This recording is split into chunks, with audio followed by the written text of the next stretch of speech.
Hi guys, a very happy new year to all of you. May this year be the best year for all of you guys. And we all been going through very hard time this year, the COVID situation and all.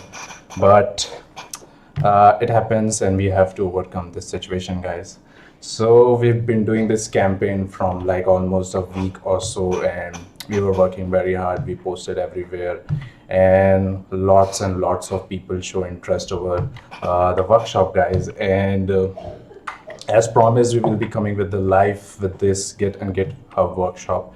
And here we are, guys. I hope like we have enough viewers here. So I think we can start the session now. It's getting late already. So first do let's who am I session. I will introduce myself. Who am I? So my name is Prasanna Dubey, guys. I'm a product development engineer at a company called ByStep. I'm also a full stack developer, full stacking, from front end engineering, from back end engineering, Android app development, system design, everything. I've also have a BTech degree at IT engineering, guys, and I'm also a freelancer. I've also posted license and certification here in the PPT slide, but that's something which I don't want to brag it about, guys. Personally, I don't think it should be mentioned, but since we are conducting the workshop, so it's kind of a mandatory thing here to do so. So let's start the session, guys, while we are waiting. So before starting the session, guys, I will discuss what is our aim, why we came up with this session, and what is the reason behind this. So I hope you all guys are following us on our social media platform. So we recently posted some cool stuffs there about New Year resolution and all, and this is something which we came up. Me and my team came up with this New Year resolution, this initiative that we will build a community and we'll teach them all the technical stuffs, all the new trending technical stuffs for free of cost, guys. And the reason why we came up with this, guys, simply the reason because when I was in my college, when I was doing my BTech degree at IT engineering, guys, I realized that whatever I was studying there, whatever the knowledge I was gaining there, it was not practical, even not it was industrial. So this was the reason, and that's something we wanted to avoid, guys. And I was very fortunate that I came up with the some new technical skills and all, and somehow I landed into internship, guys, and then I did my full time and everything from there. But trust me, guys, I have seen people getting rejected. I have also seen people getting rejected who have a better resume than me, who have a better skills than me, simply the reason because they don't have what the company wants. Yes, guys. So I did some research. I did some research on the Google for learning the new courses and all I used to see is the price tag and the right of that. And if you go to the YouTube, there is a whole set of community there. You will find videos there, but what video to watch, how to watch the video, how to engage, whether it is a beginner level, advanced level, there's a lots of stuff, guys. So this is the reason we came up with this initiative. And make sure you subscribe to our channel, subscribe to our social media platforms and all. And that's how we will tell you about the new updates and alerts about our new session. So we have started. So before starting the session, I will also tell you that how should you attend the session, guys. And this is something very important, guys. So how you should attend the session. So for attending the session, guys, whatever the things which I will teach you, you just try to focus on the things which I will be teaching you. You just try to understand whatever the things which I will be teaching you, guys. Now you might feel sometimes that I'm going too fast. You might also feel sometimes like I'm going too slow. All you have to do is cope up with my learning. Don't do the stuff which I am doing right now. This video will be available in the channel. You can check the video again and again, but try to learn the things which I'm telling you live, guys, because if you know the basics, you know everything. If you know the basics, you will know everything, and trust me, I will teach you from the very basic and you will learn everything at all. Now, the second thing about the session, guys, that I will be pausing in some after covering some topics, so I can get your comments, I can get your doubts, and I will try to solve them personally. I will check the live comment box there. Me and my team is there. They will try to solve your problems and doubt. So that's how you have to attend the session, guys. So that's almost we have covered. So without wasting time, guys, let's start the session. Yes. So here we are. What is Git? What is Git? So when you will Google this term, what is Git? You know what Google will give you? Git is a version control system. They will tell you Git is a version control system. But do you know what is version control system? Do you? No, you don't, because this is a very techy term, guys. Yes, I agree that Git is a version control system, but you need to understand that what is version control system. So before understanding what is version control system, guys, we need to understand what is source code management. So Git is also a source code management tool. So when we come to the point source code management, it's also a very techy term, but if you break down into smaller terms, source code management, the management of the source code, that's what Git does. So let's understand what is source code management with live example, guys. So as you can see, I'm on my project. This is the project which I was working on, an Android project. What I did, I mistakenly removed the whole file. I removed this line of code here. I removed the semicolon here, and I removed this line here. And now I'm thinking like that I've wrote a very good code, everything is working, and now what I will do, I will try to test my code. And since I'm trying to test my code, so I'm trying to run my project here. And I got the error. Guys, and there is nothing I can do at this point. I don't know from where the error is coming, what are the files where I have made the changes, and I'm destroyed, guys. Now my project is trash. Now what I have to do, I have to build a project again from the scratch, that is from the starting. I cannot do anything about it. And why it happened? Because I didn't manage my source code.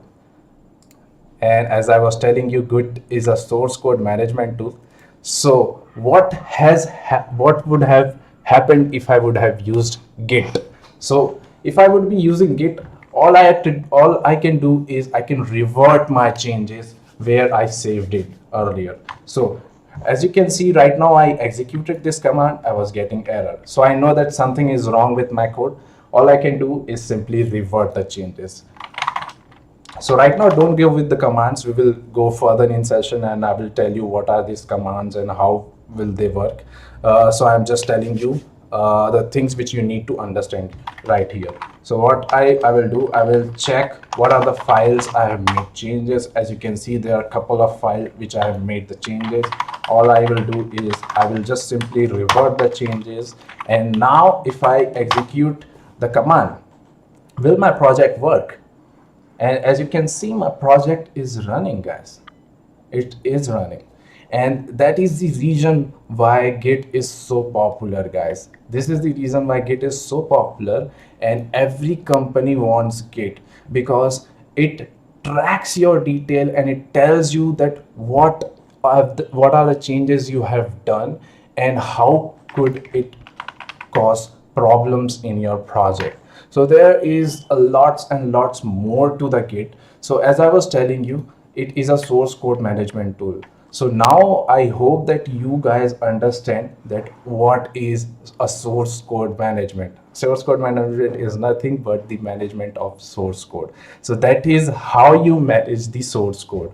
Now, if you have understood what is source code management, let's understand version control system. So this is the thing which you will find in the Google.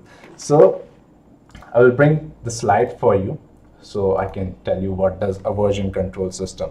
So a version control system is nothing but the system which tracks all of your changes in a simple local database called repository.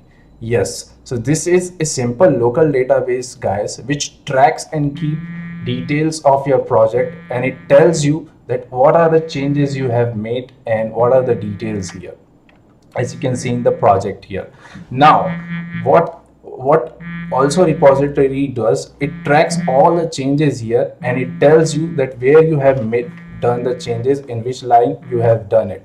So as you can see here, what I did here in the project is I just simply remove this line of code, and as you can see, it is telling me that I am the one here who have made the changes how many seconds ago, and I haven't committed the changes yet. Now, the best thing about Git, about version control system is, like, if you find that someone has made the changes here and your code is not working, the best thing about is this is you can simply revert the changes to its original form. So whatever the change you have made here, all the changes will revert, and you can again push it to your repository, and bam, your project will work. So this is the version control system, guys. This is the version control system, and this is why companies are getting crazy over Git, and Git is so important right now. You need to understand this. So with this, I'm going to move to my next slide. So what will happen if we don't use the version control system? So this is also another concept which will tell you that what will happen if you don't use the version control system, and it's something which you need to know. So suppose I'm not using the version control system, guys, and similar to this code, I'm maintaining the backup of my code into different separate folders. So like I have version 1.0 of my folder, version 1.1, version 1.2. Now the problem with this thing is I'm maintaining the different source folders, and I don't know the code which I have in these folders. Are they fine? Are they malicious, or anything is wrong with that? Now whenever I will be working on new features and new stuffs, what I will be doing is I will be merging all these changes again, and then we go to the new part. So this is very slow, it's not scalable, and there is 100% chance that you will find a bug here, you will find an error here.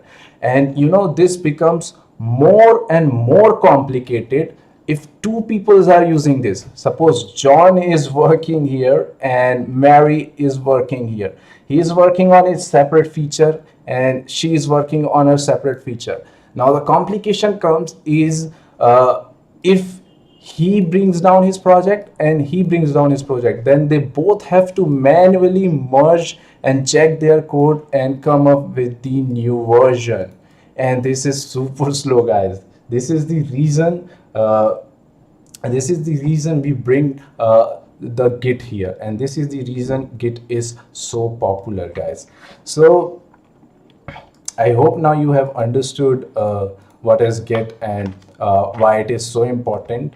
And if we come to the version control system, guys, as I was telling you, that it can track your history, and it can also allows people to work together. So if you, as I was telling you, that John and Mary stuff, so if they are not using version control system, there's 100% chance that they will face an error and lots of stupidity here. But if they are using version control system, there is nothing they can do. Now, when we come to the version control system, guys, there are two types of version control system. One is centralized and another one is a distributed version control system. So let's go over this stuff too. So coming to the centralized architecture of a version control system. So what generally happens in a centralized architecture is there is only a single repository, a single local database. And what generally happens, all of these guys, they take the code from this repository and they start working on it, and they push their changes to this repository again. Now, the problem with the centralized architecture is if it fails, if it crashes, then nobody will get the latest code and nobody can put their code on the this repository. And this is a very great problem, guys. Very great problems. And this is the reason why many version control systems have moved from centralized architecture. Now everybody understand what is distributed architecture. So this was the centralized architecture, guys. Let's move to distributed architecture now.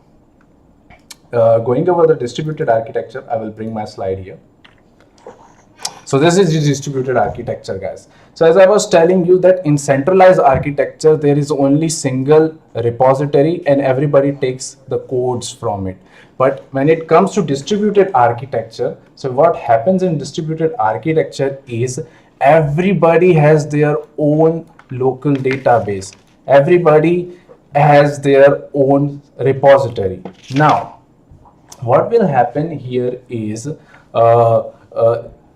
they can pull the code from their local repository and they can also push their code to this repository. Same thing will happen here also, and this guy can also do this. Now what will happen here, what will happen here if this repository fails, if this local database or server fails? This is the beauty of distributed architecture, guys. She can take the code from this repository and start working on it, and she can also push the code to his repository. And if all this also fails, she can go with this and lots of repository, guys. This is the reason why distributed architecture is very famous, and it is being using by many version control systems now. So I hope you have understood the centralized and distributed architecture. So if you haven't understood, I will tell you again. So I will tell you how I will tell you again. So this is the reason why, guys, Git is so popular. It is super fast, it is very easy to use, it is open source, it has a very high scalability. Many people can work together at the same time, and it also has a easy branching and a merging strategy here. Now this is the term which I will tell you further on the stream, guys. So and this is the reason you should list Git in your resumes, guys. So if you want to get job, you have to list Git in your resume, guys, because as you can see, GitHub has become backbone for all the technology today. You won't believe this, guys, but there are 100 million repositories are there in the GitHub, guys. And that's crazy, that's crazy. And this is the reason why companies are going crazy over this technology. Every company uses this technology, and if you are not using this, guys, start using it, because it is very popular nowadays. Now whatever the concepts which I told you right now, right now, if we merge all the concept which I explained you, then Git is a distributed control system. And this is the definition which you get in the Google, and it's 100% correct. But for understanding this, you need to know what is distributed version control system. So that's how we started, guys. I told you what is Git, why version control system is important, how source code management works, what are the types of version control system, and why Git is so popular, and why Git is a distributed version control system. So now let's clear your doubts, guys. Comment your doubts in the live comment box. If I have made some mistake while streaming, if I haven't got the chance to see your questions, comment now your questions on the live comment box. I will try to answer them.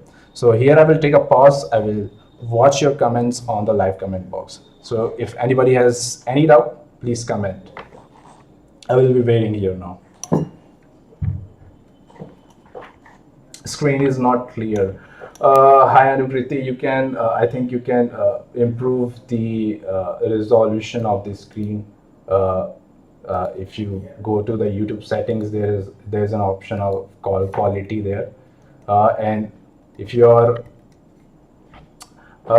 so Souvik Giri has asked, sir, can you please tell us the function of the repository?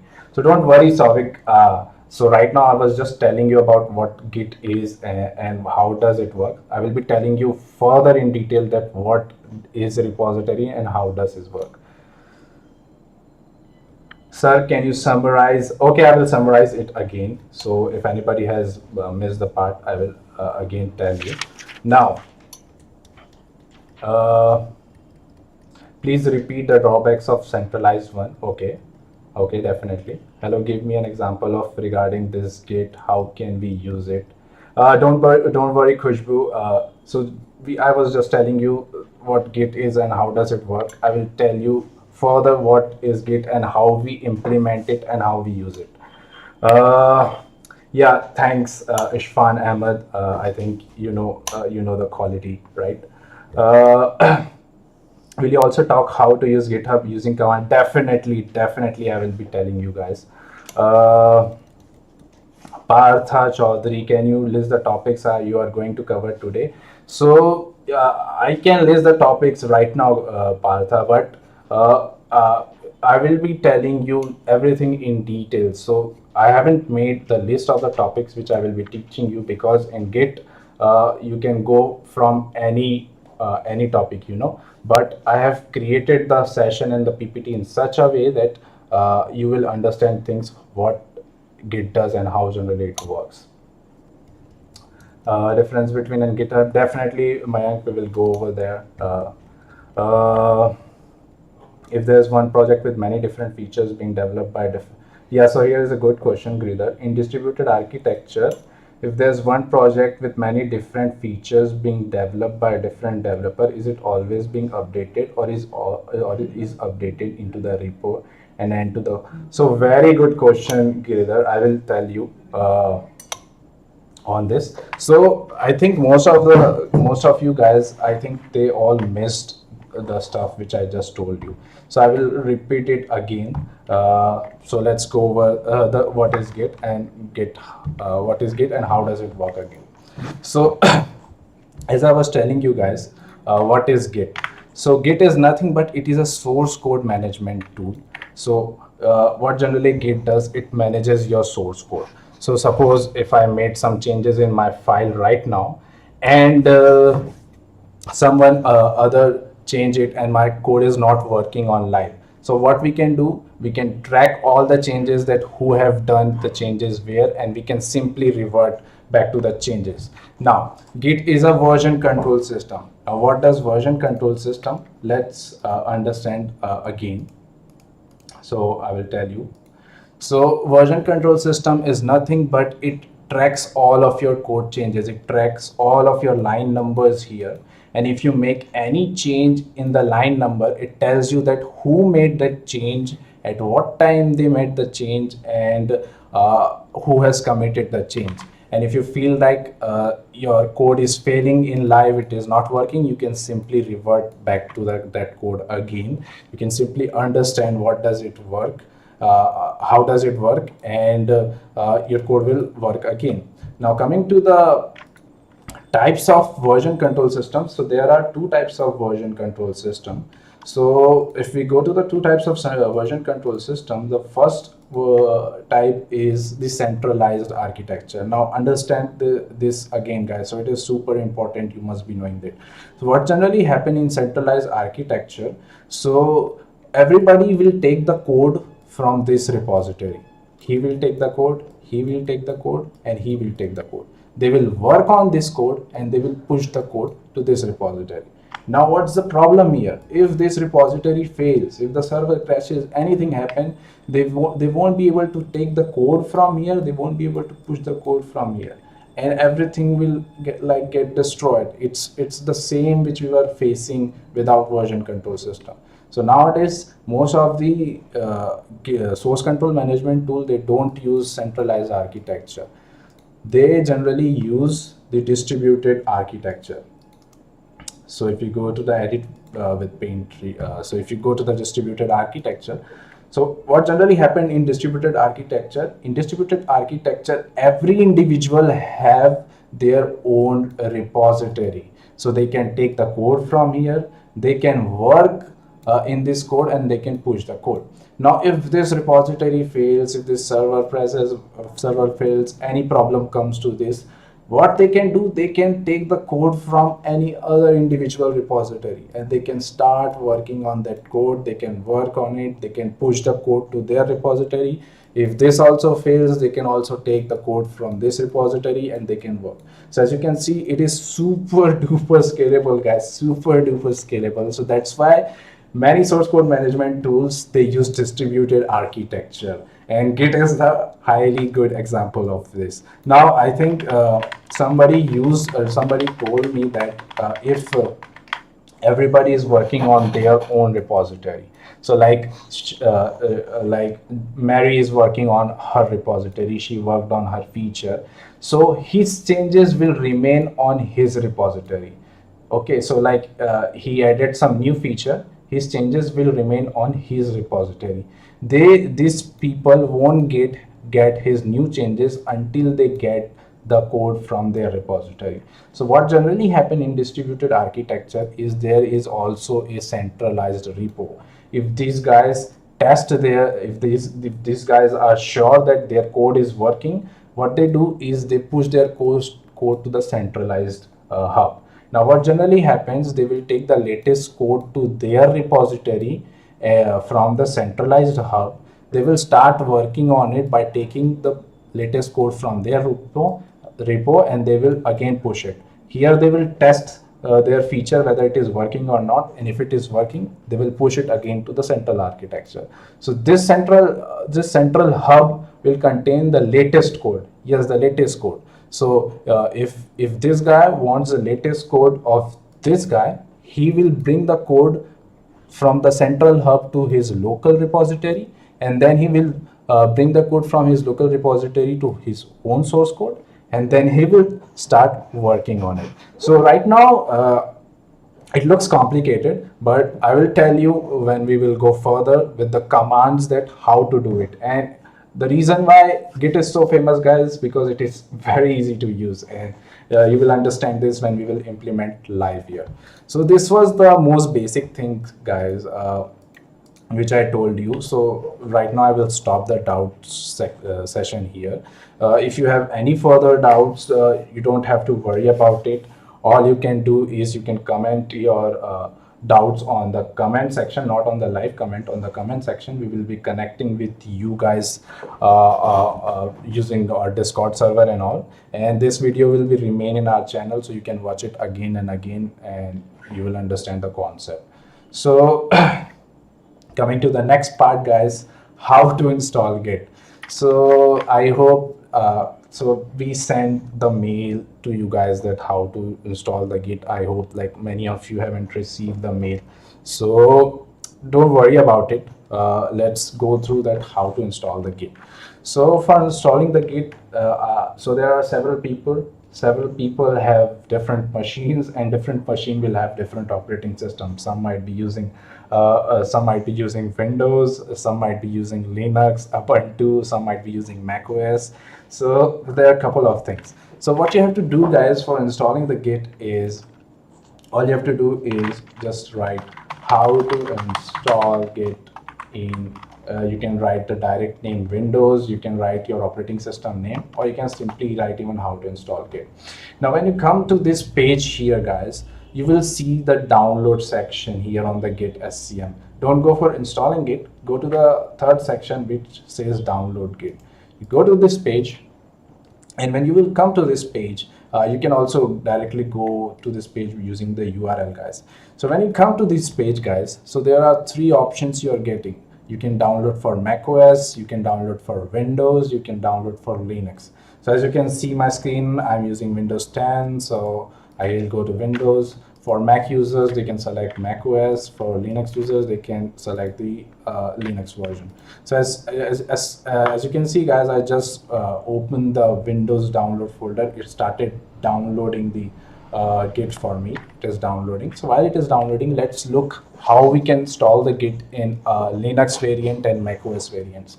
So for Mac OS, guys, or you need to make sure that you have installed the Homebrew. So it's a package manager installer, and you can the Git has given the link how to install Homebrew. You can go to their page, you can execute this command on your terminal, and bam, brew is installed on your machine.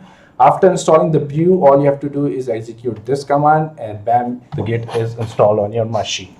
For Linux and Ubuntu variants, guys, you can directly install using this command, but if you're getting error using this command, you can do is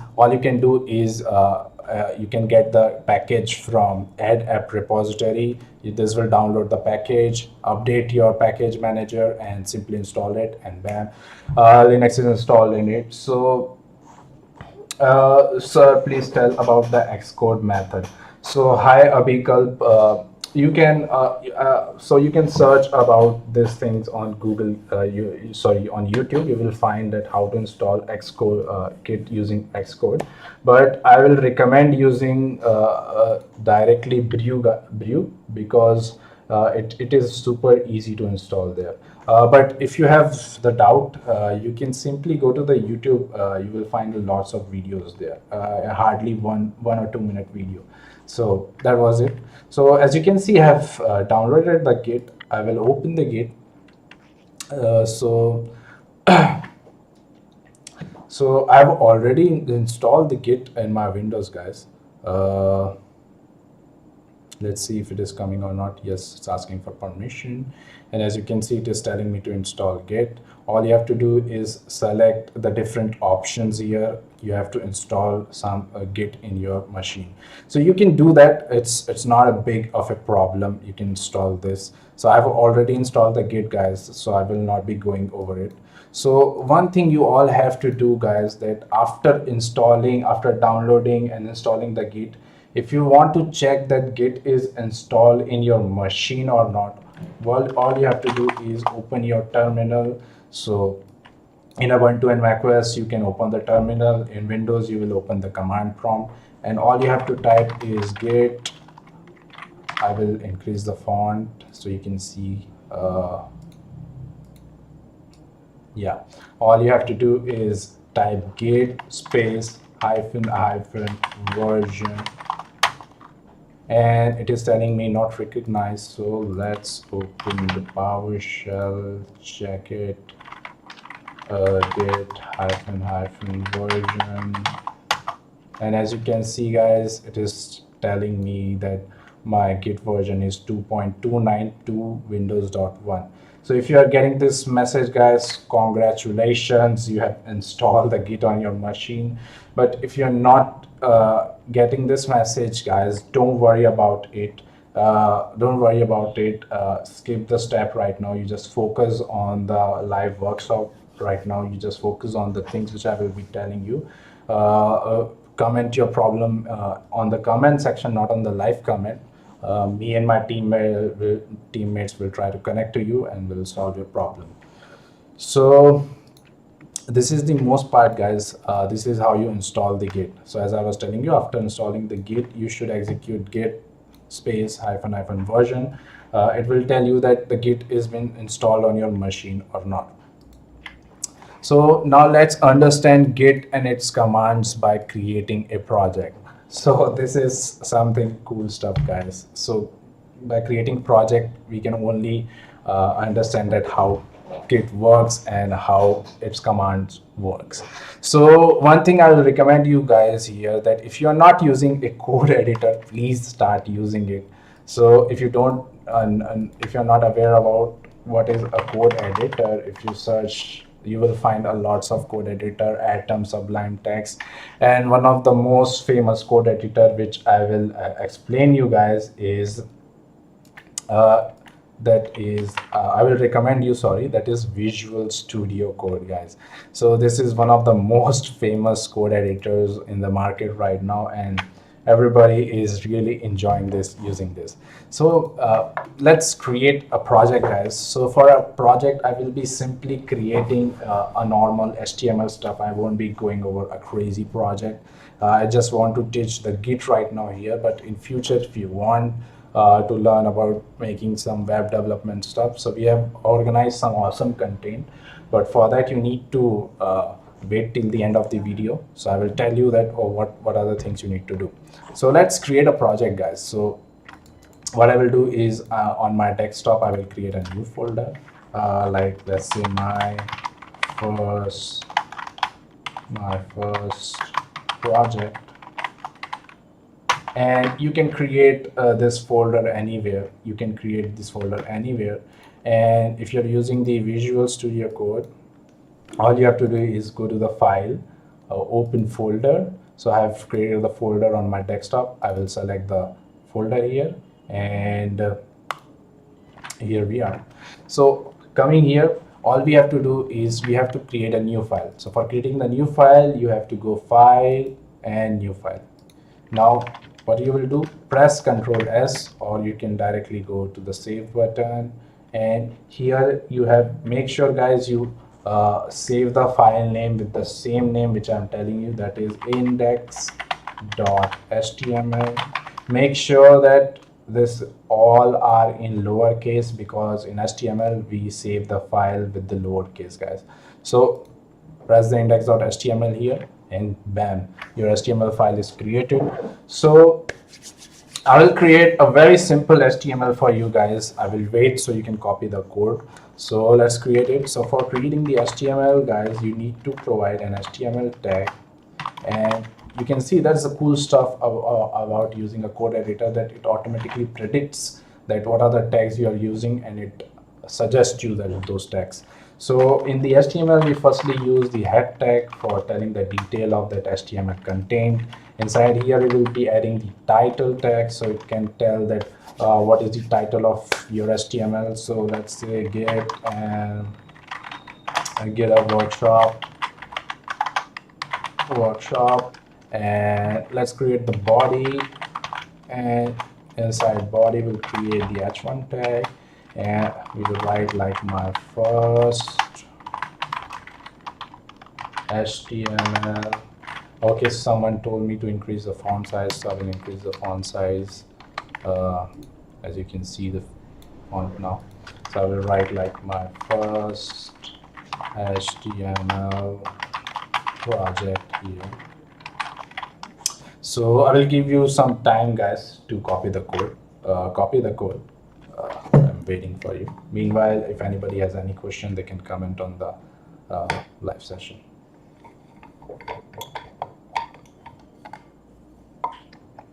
I have increased the font size, guys, so still if you're not able to see the font, comment in the live comment session.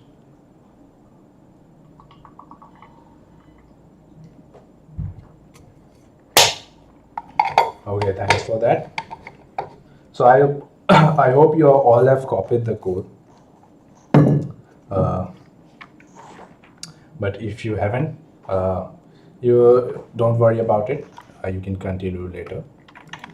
So if you save this file, if you save the file, and if we go to our desktop, sorry, on my first project, you can see, guys, a index.html file has been created here. And if you go open the project, you can see my first HTML project directly here. And if you're getting that, that means your live project is working, guys. So I'm gonna open it here. Yes, so as you can see, my first HTML project. Make sure you're getting this text. Now let's come to the main part. Now how to initialize the Git. Let's understand. So let's open the PowerShell here. So for Windows user who want to use the terminal in this folder, make all you have to do is type the PowerShell here. For Linux users or for macOS users, all they have to do is click the right click here. They will get an option to open the terminal here, guys, simply.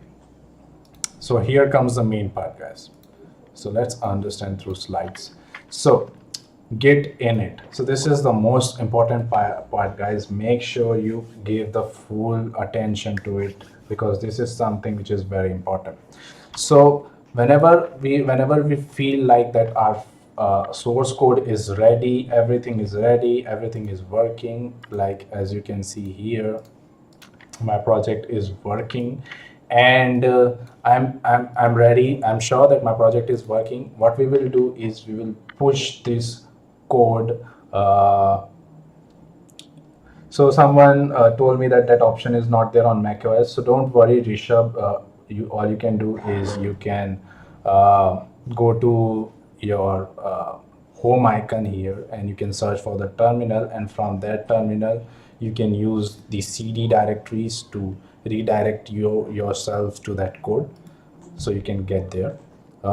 Anyways, so I was telling you that what is Git, about the git init command, guys. So what generally git init command does, that it initializes the local repository in the source code. So if you have guys forget that what is the local repository, I'm going to tell you again. So what does the version control system does, guys? When you're ready with your code, you feel like everything is working, you push your code to the local repository. So it is like a local database which tracks all your changes, that in which file and which line at what time you have made the changes. So right now what we are doing, we are using git init command. So what will git init command do? It will create this repository, and let's see how it will create the repository.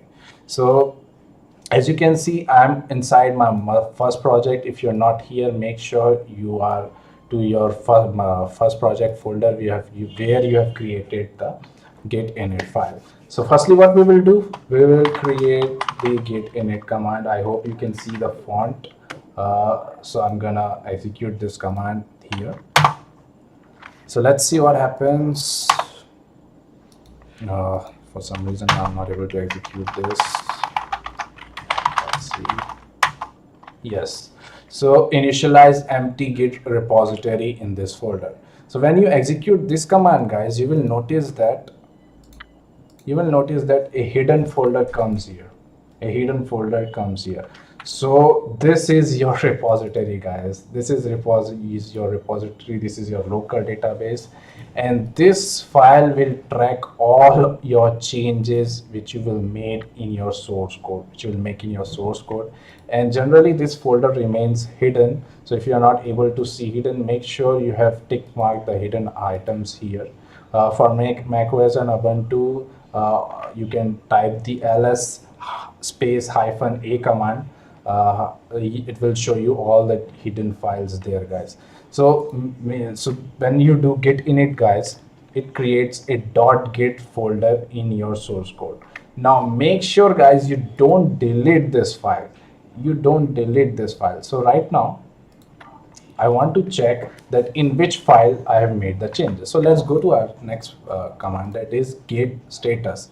So what generally git status do, it tells us that in which file we have made the change. So right now I have made the change in index.html. That means I have created the index.html. What will happen? Git status. Let's see what does it come. It is telling me that I have made the change in index.html, which is true. I have created the new file index.html. I have written the code there, and it is telling. Now, the reason why I was telling you that you should not delete this file, guys, because this file keeps tracks of all of your changes. Now, if you delete this file, it won't be able to tell you that in which file you have made the changes. So suppose I'm deleting it. I deleted this folder, and now I do is git status. Bam. it is saying me not a Git repository, and it is not telling you that in which file you have made the changes. So it's a super important lesson for you guys. Never delete .git folder on your source code, because it is a local repository which tracks all of your records there, guys. So since I've deleted my local repository, I will create again here. So I will do is git init. I've initialized the empty git repository here, guys, and now I will track my changes. Git status. Now, I hope you guys have understood these two commands, git init and git status. So I will pause the video here for some seconds to get your response to your get your doubts and stuff here. So I'm waiting. You can comment your doubts on the live section here. I will try to clear it.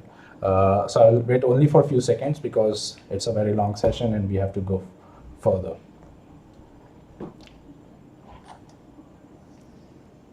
So I haven't received any comment till yet. So I hope that you have understood. That's very great, guys.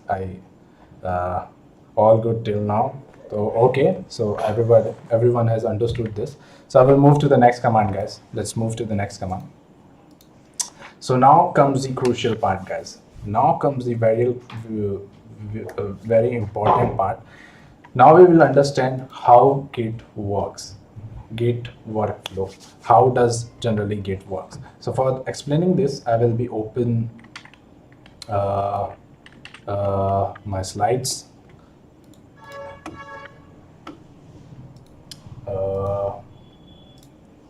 Okay, so I found it. Let me open. So as I was telling you guys, so git init, what generally git init do? It initializes your local repository, and this is your .git folder. Never delete this, guys. So it is your local repository and it tracks all of your changes. Now here comes the main part. Git works in 3 changes, guys. Git works in 3 changes. Now suppose you have file 1, you have file 2. So like here we created index.html. Let's suppose we have created the new file like about us.html. So what generally happen when we will have our 2 files here, what generally will happen, we generally add these files to staging area. So Git generally works in 3 steps. So this could be really complicated for you guys. So try to understand this. So let's understand it again. So when you work on your new changes, let us suppose you have 2 new files. You have created the 2 new files. Now what you want to do is you want to push this code to your local repository, so it maintains this code as a backup. So what generally happens, for pushing this code to your local repository, we execute this command, that is git add with the file name. So as you can see, I have file name 1 and file name 2. So when you execute this command, guys, what generally happen, it comes to the staging area. So in staging area, this will be like file 1, this will be file 2. So now these 2 files are in staging area. So when they are in staging area, guys, so what generally happen is you will test your changes here.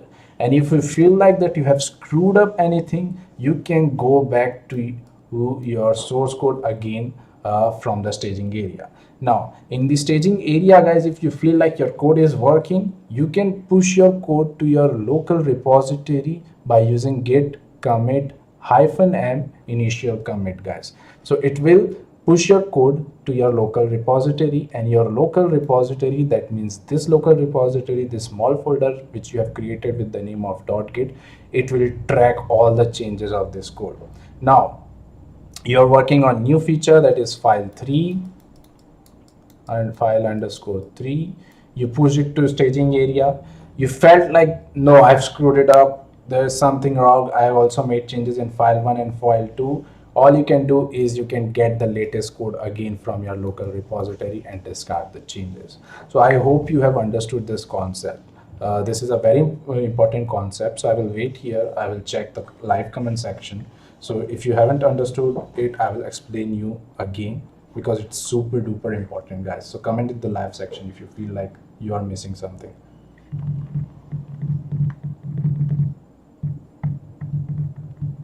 Okay, so I don't see any comments right here.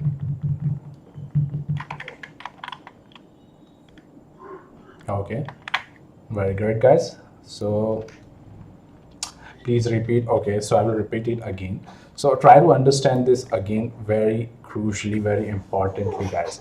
So Git works in 3 stages, guys. So the first is your source code, and the source code is this your source code.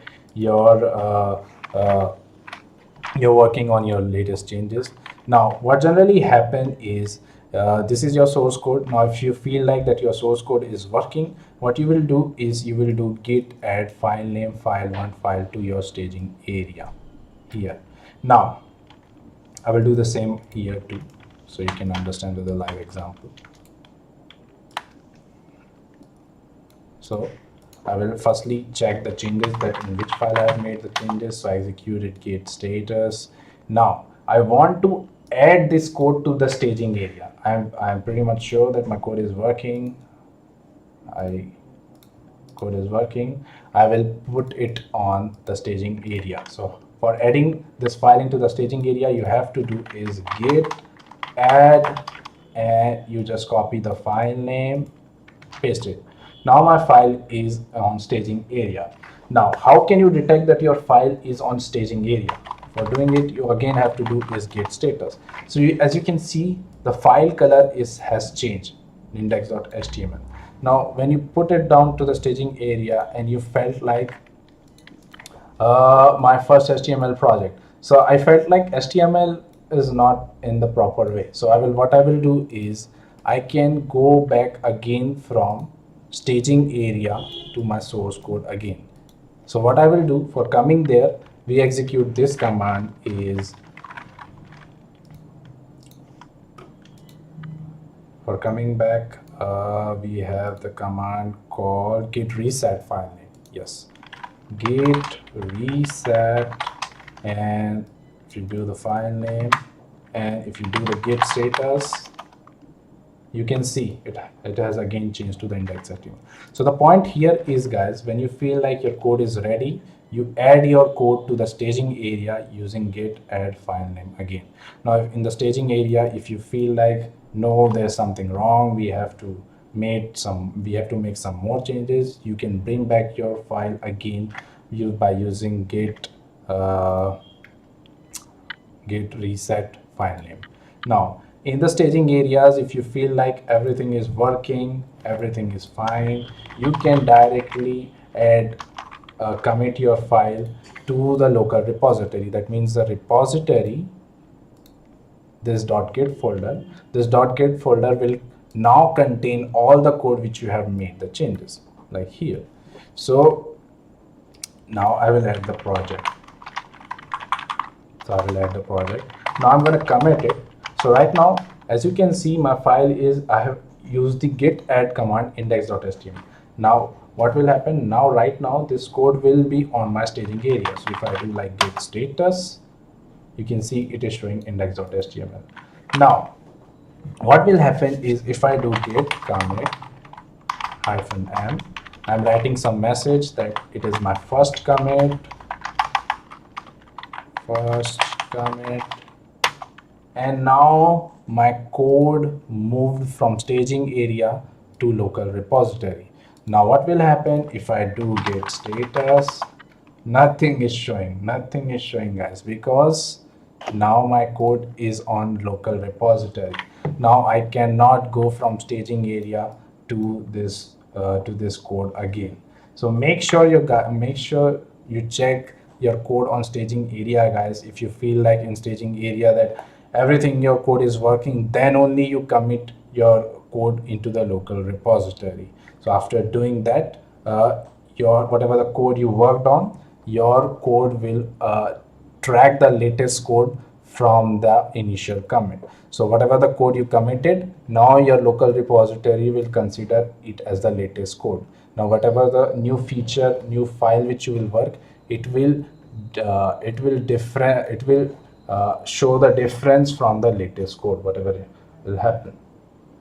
what will happen if commit without add file? So you nothing will happen actually. So like I will tell you here, as you can see, I remove the T from my first, and so as you can see now it will show me the difference. As you can see, it is telling me the difference, but I'm not, this time I'm not directly adding my code to the staging area. What I will do is I will try to directly commit to the local repository. So nothing will happen, guys, because the local repository always takes the code from the staging area. It doesn't takes the code from the source code directly. So like if I repeat the command again, like git commit -m my second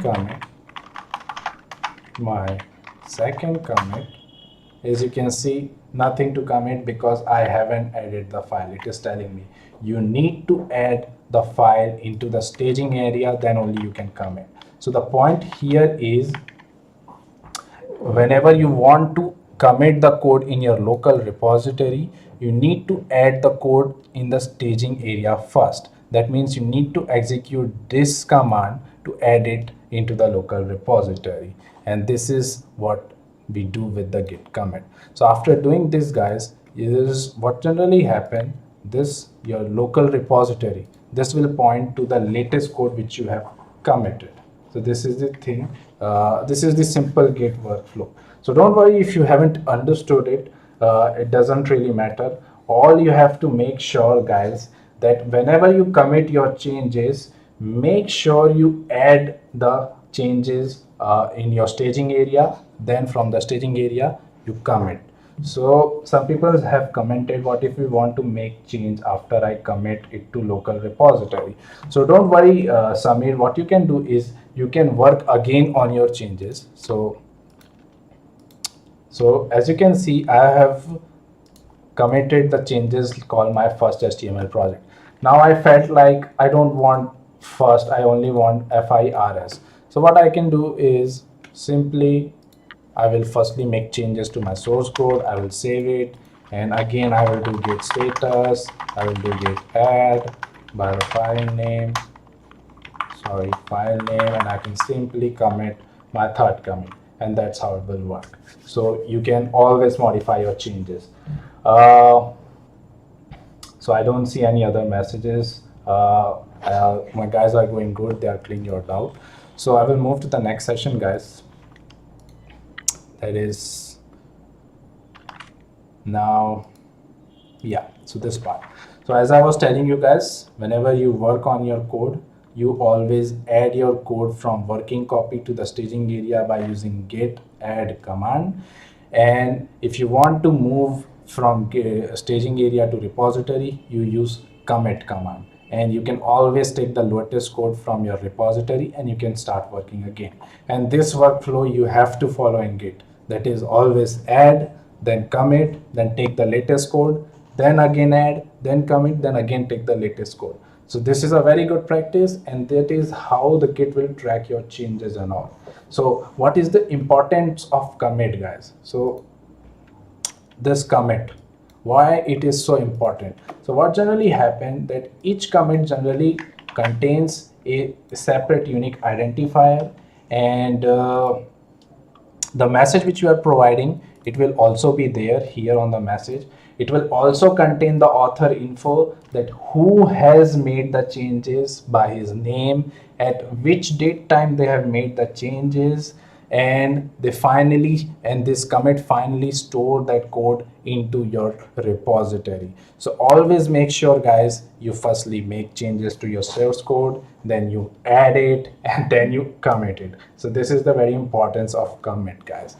Moving to the next slide. So let's commit our changes. I think I have already committed the changes, but I will tell you again is how can you commit your changes. So firstly, what you have to do whenever you make changes to your source project, so I have recently committed, so it will not show me any changes. I made the changes. What I can do is firstly what you have to do, guys, firstly you have to track that in which file you have made the changes, and it is telling me that I have made the change on index.html.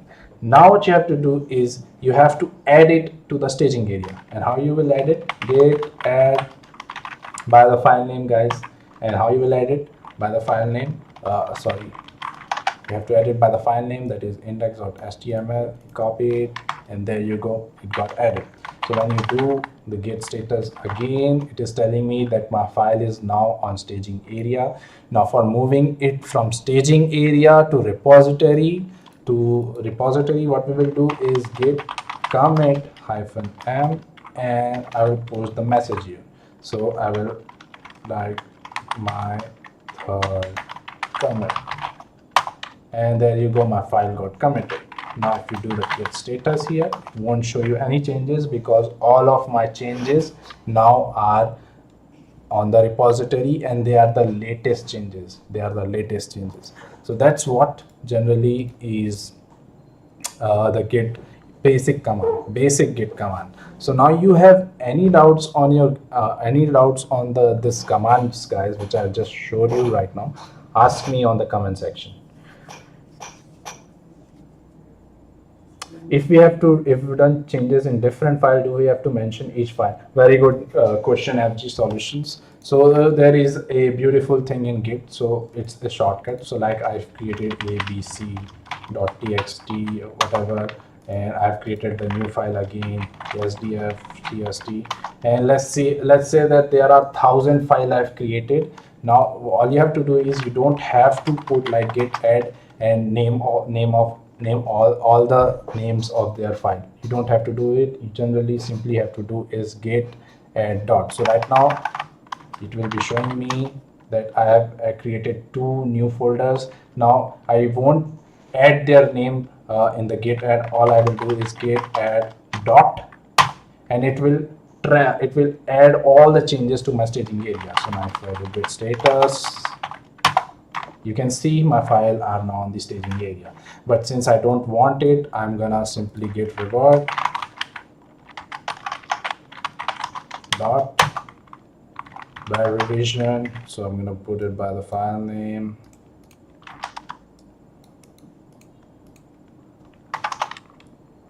Fatal by revision. Let's see what was the command? Git reset, sorry, my bad. Git reset dot, and whatever the changes which I pushed to the staging area, they will now be on my source code level, as you can see here. So I don't want these changes. I will simply delete the changes here. So that is how you add all the files using shortcut in Git. So all you have to do is git add space dot, and it will add all the files. Is there any difference between git commit and git dot commit? So hi Nabin, so there is nothing, no command like git dot commit. All you have to do is git space commit. This will add the command. Now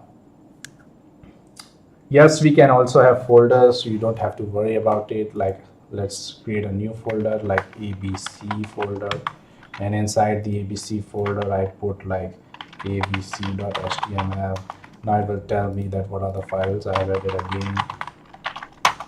As you can see, it is showing me abc folder, and inside this folder all the changes it will do, and you can again add all the files using git add space dot, and that's it. If there are 100 files and I want to add 50, then you have to manually do that using git add. But so when you work on a source code, so there is some rules you have to follow. So what you will do is, like I have created the index.html page, what I will do is I will create an about us page there. I will create a home page there, guys. So what generally happen, we create a different folders for different files. Like if I will create about folder, I will create home folder, and I will maintain all the changes here. So what I will do is I will add all the files in this folder, and I will simply add this folder name. So it will add all the folder name.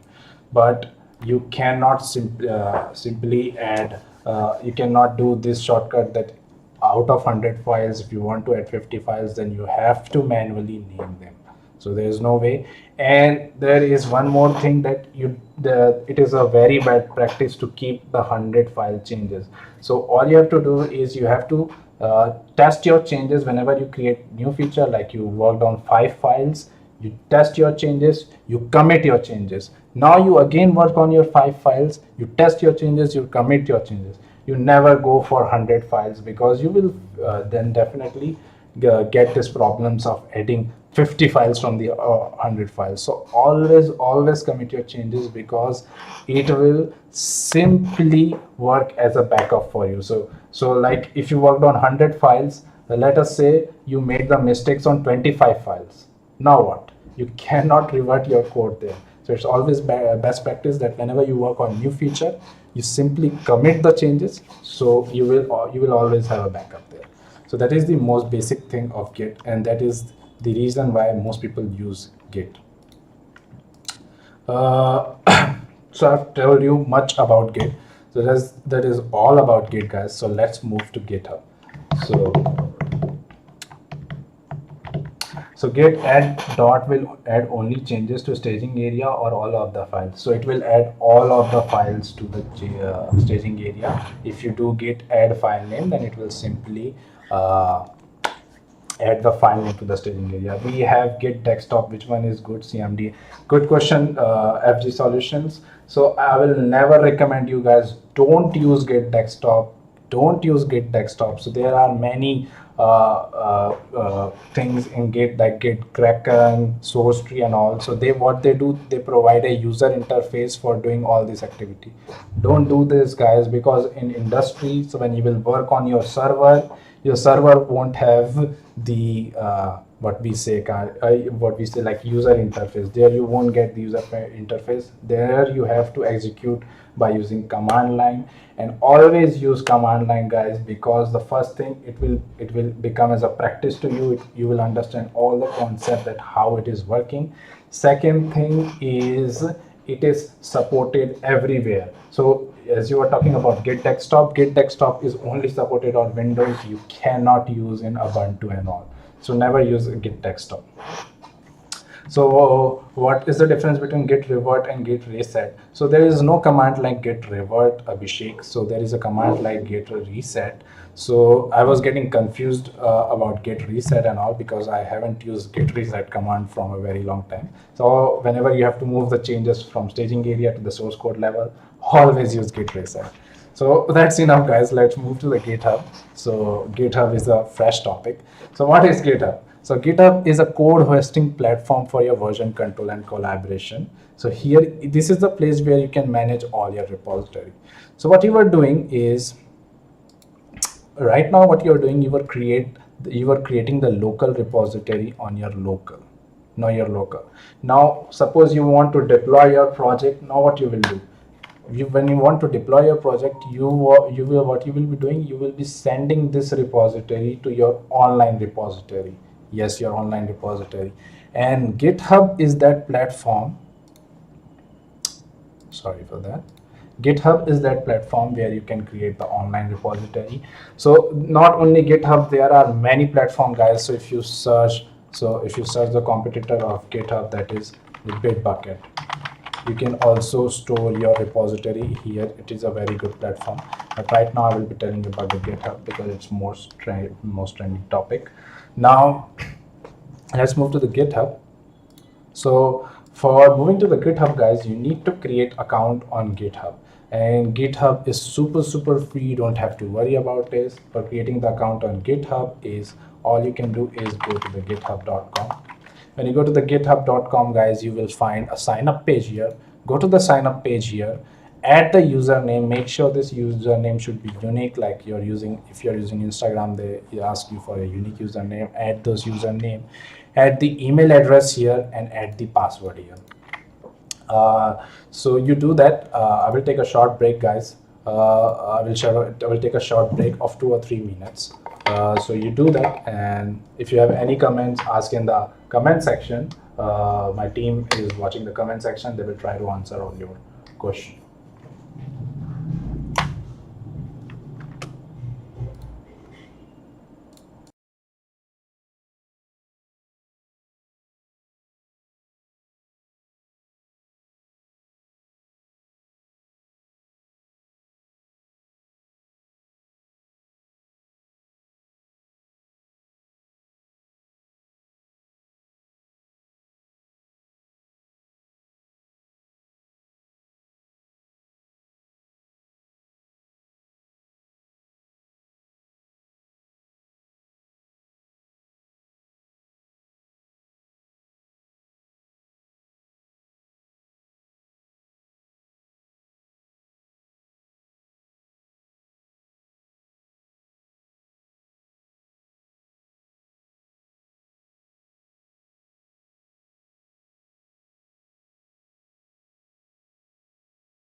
Hi guys. So I just saw one comment that what will happen if we use Python script, Java code, and all.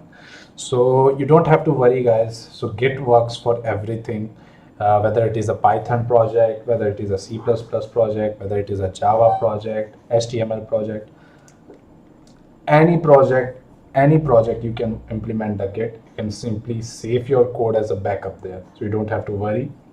Guys, don't use GitHub desktop. Please don't use GitHub desktop. It is not recommended on industry level. Please use Git CLI, because if you will be applying for jobs, guys, they will definitely ask you some command line questions, and if at that point of time you won't be answer it, then there's no point of learning the Git, guys. So always use terminal. It's always a best practice you can learn with the terminal. So let's move to the GitHub. I hope you have guys registered it. By After registering, guys, you might be getting a verification code. All you have to do is verify your code. So after installing the Git, guys, when you install the Git, all you have to do is go to the sign in page here. After going to the sign in page, you just log in again, and you will find a repository, guys, here. You might find this page. Now all you have to do is, again, you have to create new repository on GitHub. So all you can do is, you will find a new button on the left side of your page, as you can see here, a green new button. So all you have to do is press there. When you will do, it will ask you for the repository name. So all you have to do is simply add the repository name. So it will be like, we were working on my first project, so I will give them my first project here. Yeah, so after adding the project name, you can simply add the description of your project, that this is my first Git project which I am deploying live. So after, you can give the description for that. So now coming to the public, guys, don't worry about this files at a readme file, gitignore file. You don't have to worry. You just simply press on this green button, that is create repository. After doing this, guys, here you are. So here, what generally GitHub will suggest, that you haven't created any source code, you don't have any source code and all, then you can execute this command. Otherwise, you have to execute this command. So don't worry about this, guys. So when you come to this page, guys, make sure it is super important, guys. Make sure you always select HTTPS, guys. Here, HTTPS. Don't select SSH, guys. For the SSH level settings, guys, you have to make a lot of settings on your local, and then only you will be able to send your code to GitHub from your local machine. So don't use SSH, always use HTTPS protocol. So make sure when you are this page, you click on HTTPS. So I hope you have got that now. So someone told me to zoom in, so I'm going to zoom in. Never use this SSH. So this you can use if you are experienced in Git and GitHub. But if you haven't, if you're not in a like experience mode of Git and GitHub, like if you're learning the Git, always use HTTPS, because it's super duper easy to use, guys. You don't have to worry about setting the secure server hash keys on your local. So always select HTTPS. So let's go to the command. So here. So as I told you, guys, right now we just committed our code here. And now we want to move our project from from our local to GitHub, because we want to deploy this project, guys. We want to make sure that it is coming to live with the URL and all. So what we will do is, I will push this code to GitHub. So for pushing the code to the GitHub, guys, you need to provide a git remote origin. You need to provide git remote add origin with the URL. So what generally it does is, this line of code does this, it tells our local machine that in which URL, in which repository you have to send the code. So this is a super important line of code, guys. When you're creating the new repository, you don't have to add the remote origin again and again. You have to execute this command only once when you're creating the new repository. So right now I have created the new repository. Now I will be telling my local machine that please send my code to this URL simply. Now if you select the SSH code, it will tell you a different thing. Now the big disadvantage of SSH, guys, you have to you have to do a lot of settings on your local machine. You have to provide your fingerprint key and all. You have to provide your local machine credentials and lots of settings you have to do, guys. But if you want to check SSS, definitely there are lots of videos available on YouTube. You can check it. But right now for you, I will recommend you HTTPS, guys. So all you have to do is now you have to copy this line of code. I will zoom in. All you have to do is copy this line of code. Make sure you're not copying my URL code. Make sure you're copying your line of code, because it will not accept the code, because after this command it will be asking your credentials, your live credentials. You can log in. So as you can see, I'm inside my first project. Paste it, bam. So I've told my local machine that please, whenever you send a code to GitHub, please send to this URL. So after telling that, we're gonna push our code. We're gonna simply push our code from our local machine to GitHub. So how we will do that? Let's do this. Git push and origin master. So whenever you by default commit the code, guys, Git always create the branch for you. Git always create the branch for you. So all you can do is you can simply select this branch master. So whenever you commit, by default Git will create the master branch. We will go in detail about the branch in the further video, guys. But right now all you have to do is, if you want to check that in which branch you are, so all you have to do is git branch, and it will tell you that in which branch.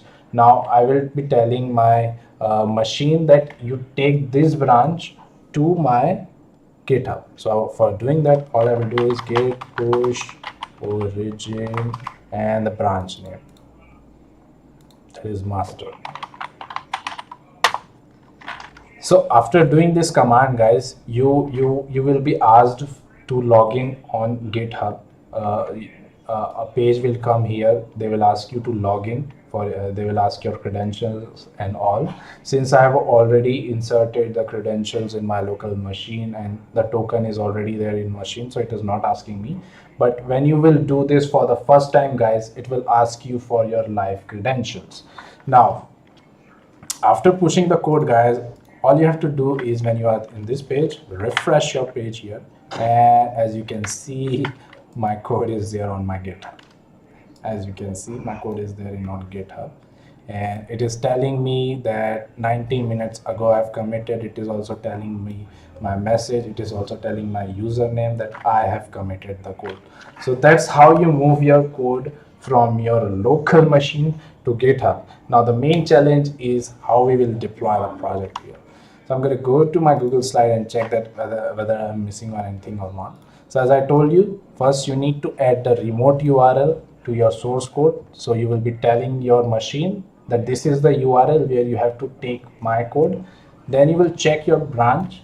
So by default, when you commit your changes to your local repository, Git always create the master branch for you. Then what you have to do is to push your code to that branch. Then when you will do that, you will get your code on your GitHub. Now, how to deploy your front-end code in GitHub, guys? So you can deploy your HTML projects in GitHub, guys. So Git provides you this feature. You can also deploy your Java projects, Python projects, and all. But for this, you need to understand and learn CI/CD, guys, which you can do with the GitHub. So all you have to do is go to your action section. And here you can see you can deploy Node.js app, you can deploy to Amazon ECS. There are lots of options for CI/CD, guys, here on Git. you can check all the changes, and according to your requirements you can select the here. So right now I just want to deploy a simple HTML project, guys. So what I will do is, for deploying my project, make sure you're following the step, guys. For deploying my project, all you have to do is go to the settings you're seeing on the right. Go to the settings. After coming to the settings page, guys, scroll down, you will find GitHub pages, guys.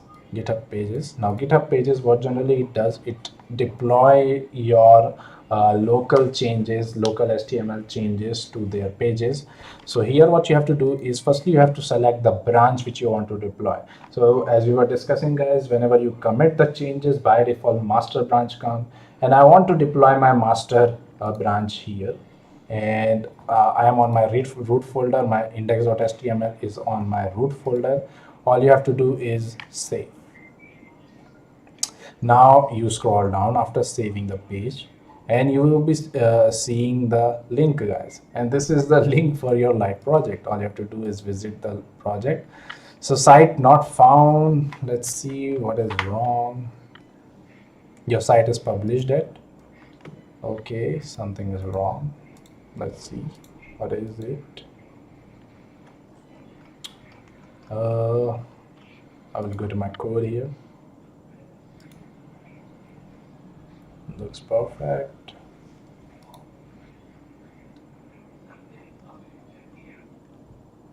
I'll visit the code.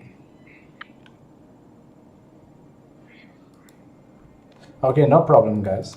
So this is how you generally deploy the project. So I'm going to tell you how I deployed my project for my live workshop. After creating the index.html changes, all I have to do is I have to deploy the project.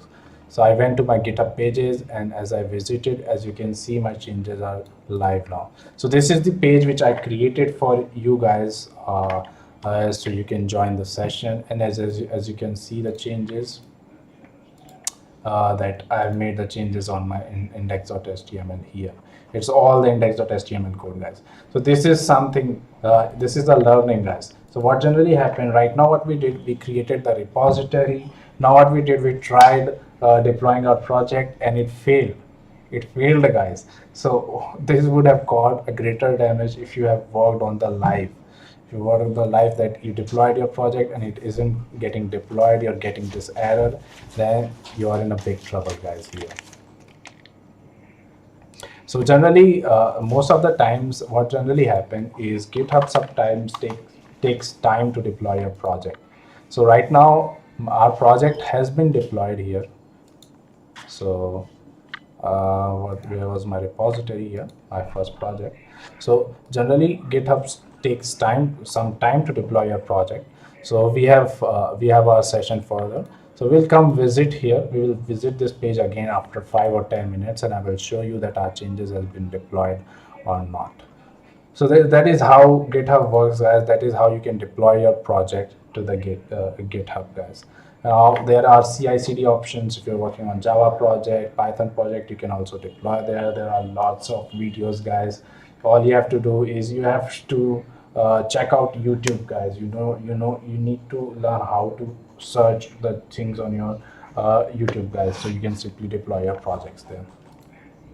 So now let's clear your doubts, guys. So we have gone long, and definitely you might be having some doubts. So comment your doubts on the live comment box. I will answer them, guys.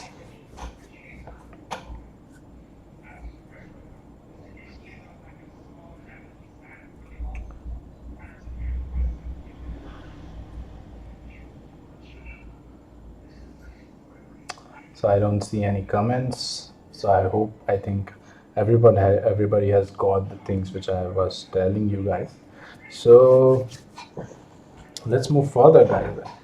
So the best thing you can do, guys, this video will be there on my YouTube channel. So whenever you feel like that you are having doubts, you're having problems, all you have to do is join our Discord server.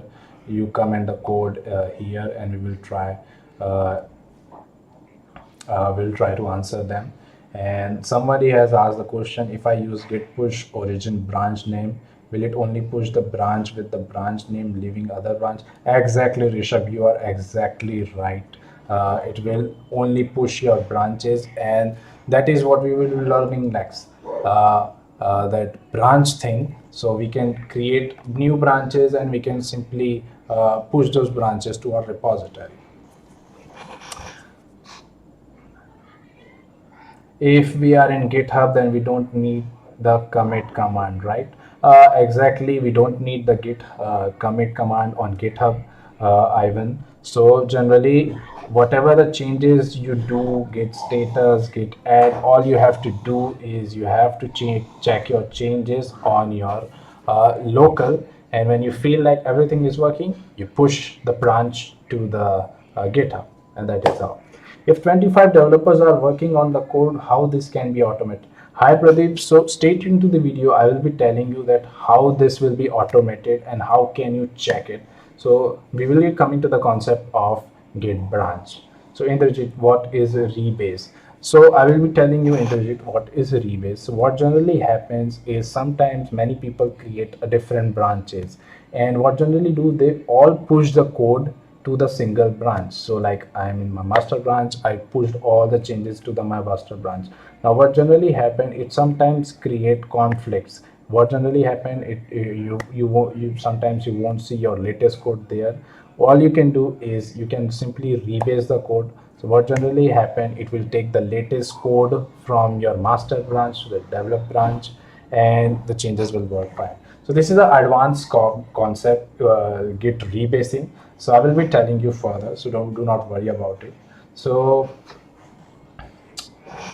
can you create a session for all such possibilities of conflicts and how to get?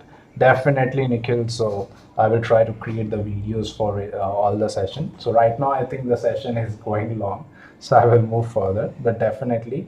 And also, to solve your doubts and problem, guys, we have created the Discord server. We have our whole community there. You all you have to do is simply message there. Me and my teammates are there. We will solve all of your problems, so do not worry about it. So that's it. So we'll simply move to the next point. So some more important concepts in Git. So as I was telling you, Git branching. So this is the most important concept in Git, guys. So whatever you just learned now, those are the basic Git. So these are the basic Git, and it is a daily activity, guys, daily. So whenever you wake up in the morning, you do Git status, you create a branch, you work on it, you commit your code to the GitHub. You will, and you have to do this on daily basis, guys. So whatever you move, whenever you work on the next day, and if you feel like something is wrong, you can simply revert back to the old code.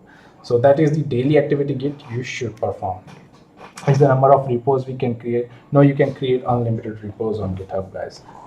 So coming to the GitHub branches, so branching is very important for acting as a backup for your code, guys. So all I was right now, I was telling you about backup, why backup is important, and how we can get the backup. I didn't tell you this. How can we get the backup? So right now we'll understand how can we get the backup. So let's come to the Git branching concept, guys. So I've prepared the slide for you to tell you what is Git branching and how generally it works. So I'm going to open the slide. Here we are in the slide, guys.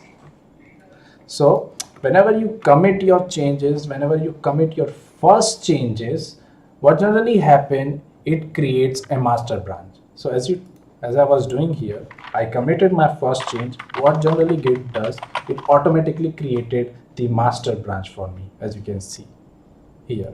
And that's what Git generally does. It creates the master branch. Now consider this. Try to understand this, guys. This is also a very important concept. So this is my master branch, and this contains all the changes. Now, what is the best practice in Git, and how you can back up your code, and how industries work on Git, I will be telling you. So what generally industries do, guys, they create a branch from the master branch. They create the branch from the master branch. So what generally happens, this master branch, it contains all of your working code. which are tested, and which are working. So it acts as a backup. So what generally do, they create the new branch from here. Let's suppose it is a develop branch, and what generally do, they start working on this branch. They start working on this branch. They will again go to the GitHub, they will deploy the changes, they will test the changes, and when they feel like everything is working, guys, what they do, they simply merge this code with the master. So now master will contain the latest code and the tested code. Now let's suppose you created the branch from master, you worked on the new feature, and something screwed up. You are screwed. All you have to do, guys, you have to again take the latest from your master and you're back again. That's how the backup works. Now this is what you have to do, guys. But when you will be working on industries, what they do, they go for much safer option. So what they generally do, in the master branch, they will keep the safest code, which is live, testing, and working. Now what they will do, they will create a branch from develop, and this will be on their GitHub here. Now what they generally do, they will tell their developers to create the branch from this branch again, that is a random branch, and this branch name can be anything at all. You can name this branch anything and all. Now what generally do, the developers will work on this branch, and they will push it to the developer. Now the testing team, what they generally do, the testing team will work on this branch. They will test the changes, and if they feel like everything is working, they will simply merge the code to the master. Safest option. So I hope you understand this concept, guys. I hope you have understood this concept. So if you have any doubts here, just ask me, because now we will be implementing it using command lines. So check it. So if you have any comments, ask me in the comment section, guys. So I hope you have understood this get branching concept. So it is a very concept. So how remove repository, I will tell you everything Google. So right now I'm talking about the git branch. So if anybody have any doubt about the git branch, it's gonna be you can ask here.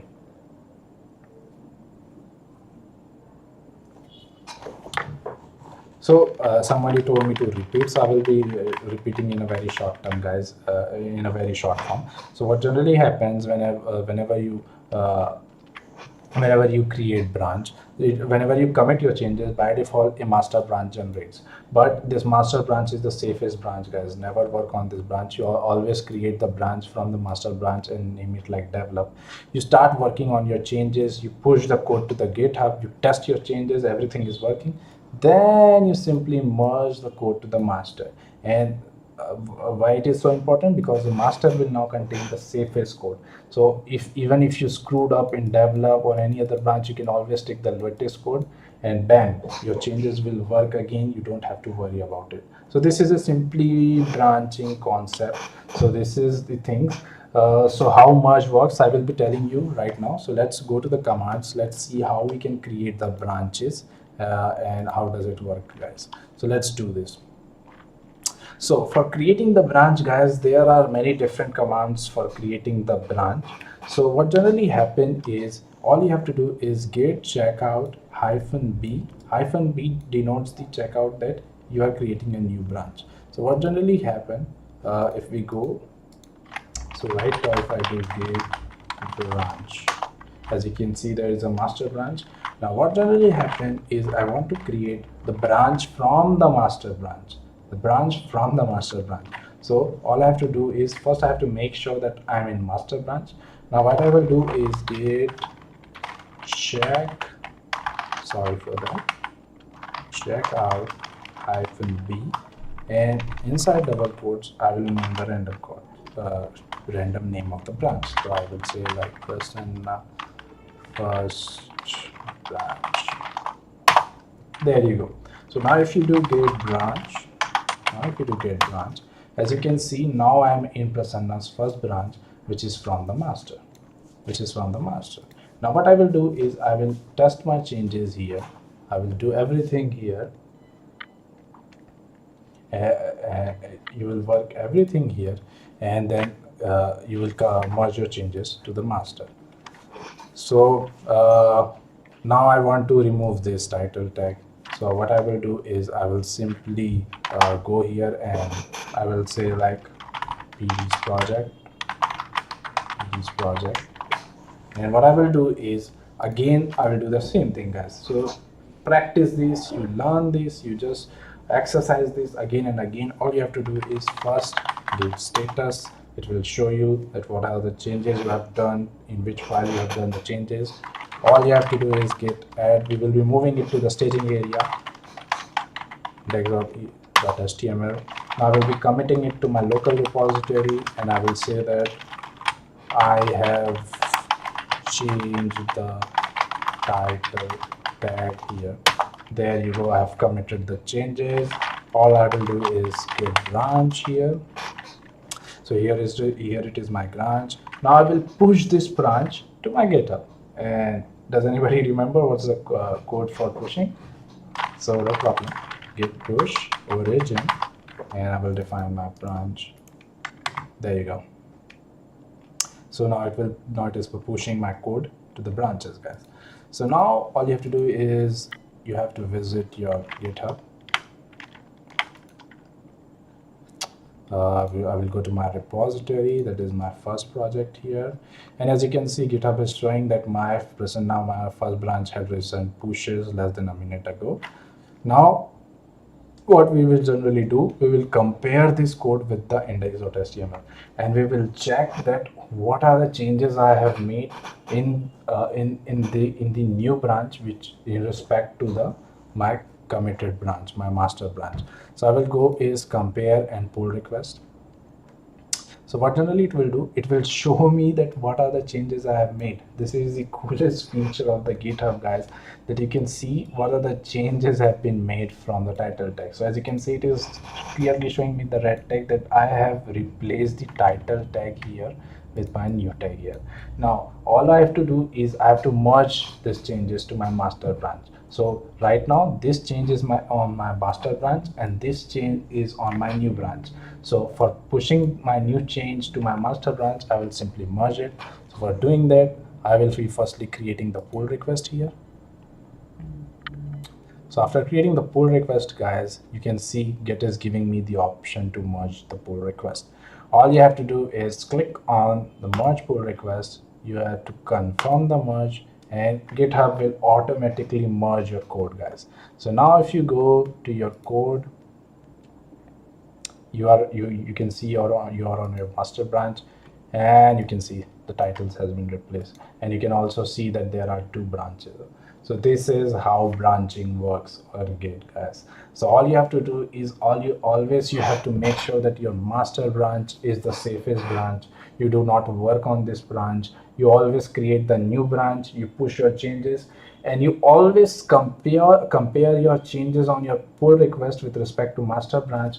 It will show you that what are the changes you have made in respect to the code. So like by default, if I have forgot and if I have made any mistakes and if I have made any changes here, the GitHub will show me that you have made some changes, and you can simply see that. And if you feel like everything is right, everything is working, then only you merge the branch to the master branch, guys. So this is the branching concept, guys. So I will move to the next part, that is git merge. So the one git merge I told you about on the GitHub. So this is an automated git merge. That means GitHub does this for GitHub does this on its own. We don't have to execute any command for merging.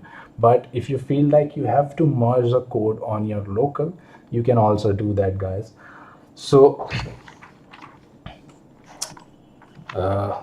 so I will be merging the branch. As you can see, I have git merge. So what I will do, I will firstly check out.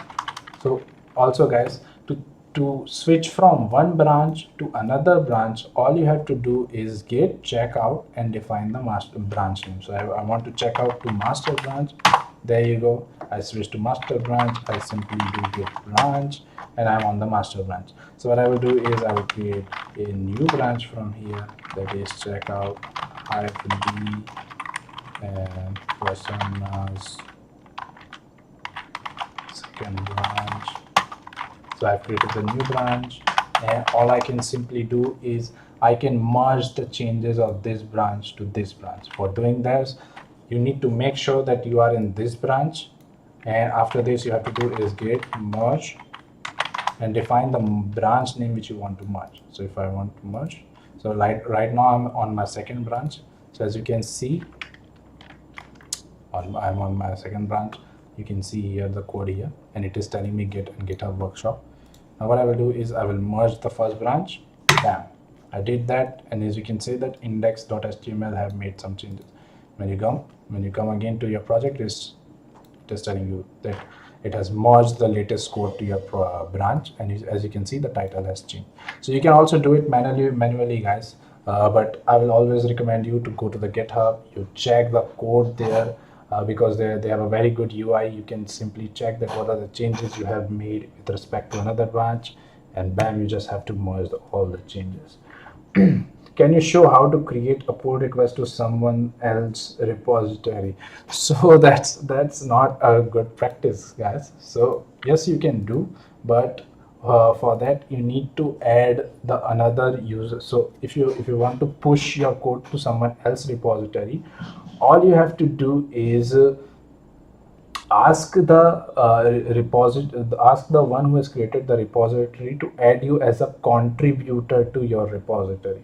So if he adds you as a contributor to your repository, you can simply push your code to his branch only. So I will tell you that I have some of my repository here. I have worked on many repository. You can simply add anyone as a contributor to this repository, and then you can simply push the code there. So that's how the branching concept works guys, and that's how the git merge works. So if you have any doubts regarding this, simply ask me right now guys.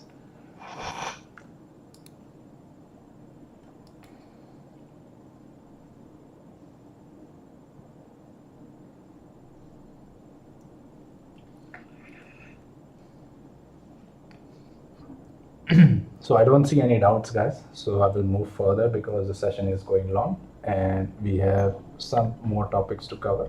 So not much topics, simple topics to cover. So yes, Pradeep Kumar will be sharing the notes, the Git cheat sheet. We will be sharing with us some cheat sheet, all the notes, all the PPT. All you have to do is join our Telegram community. The link is in our description. We'll be sharing all the details there. You can also follow our social media, and you can also join our Discord server for everything.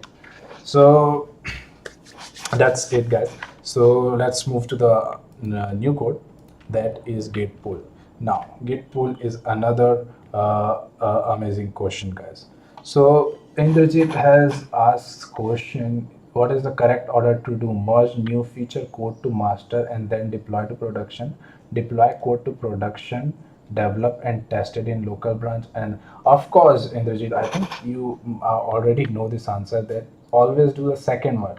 Deploy code to production, developed and tested in your local branch, and then merge to the master. So always whenever you work on your feature, you make sure that you work on you always test your changes, that everything is working, or everything is working and fine, and then only you push those changes to the master branch guys, because master branch will be acting as your backup. Now if you screw something up in your master branch, then you are in deep trouble guys. So it's always best practice that you always test your changes on your local, you deploy your changes to another platform like GitHub, you check your changes, and if everything looks fine, go ahead guys, deploy it to production. You can directly go to the master branch. So great question Indrajit, always do that. So let's move to the another topic, that is git pull. Now what I simply did is I'm on my so I will go to the repository which I created for you guys. I'm on my first project. So what I did, right now what I just did, I merged the changes to master branch from my GitHub guys. So I merged the changes to my master branch from my GitHub. So if I go to pull request, so it is not showing me the pull request. Your pull requests, whatever it is. So right now I just merge the changes to my master branch in the GitHub. Now my latest changes are on my GitHub, right? My latest changes are on my GitHub.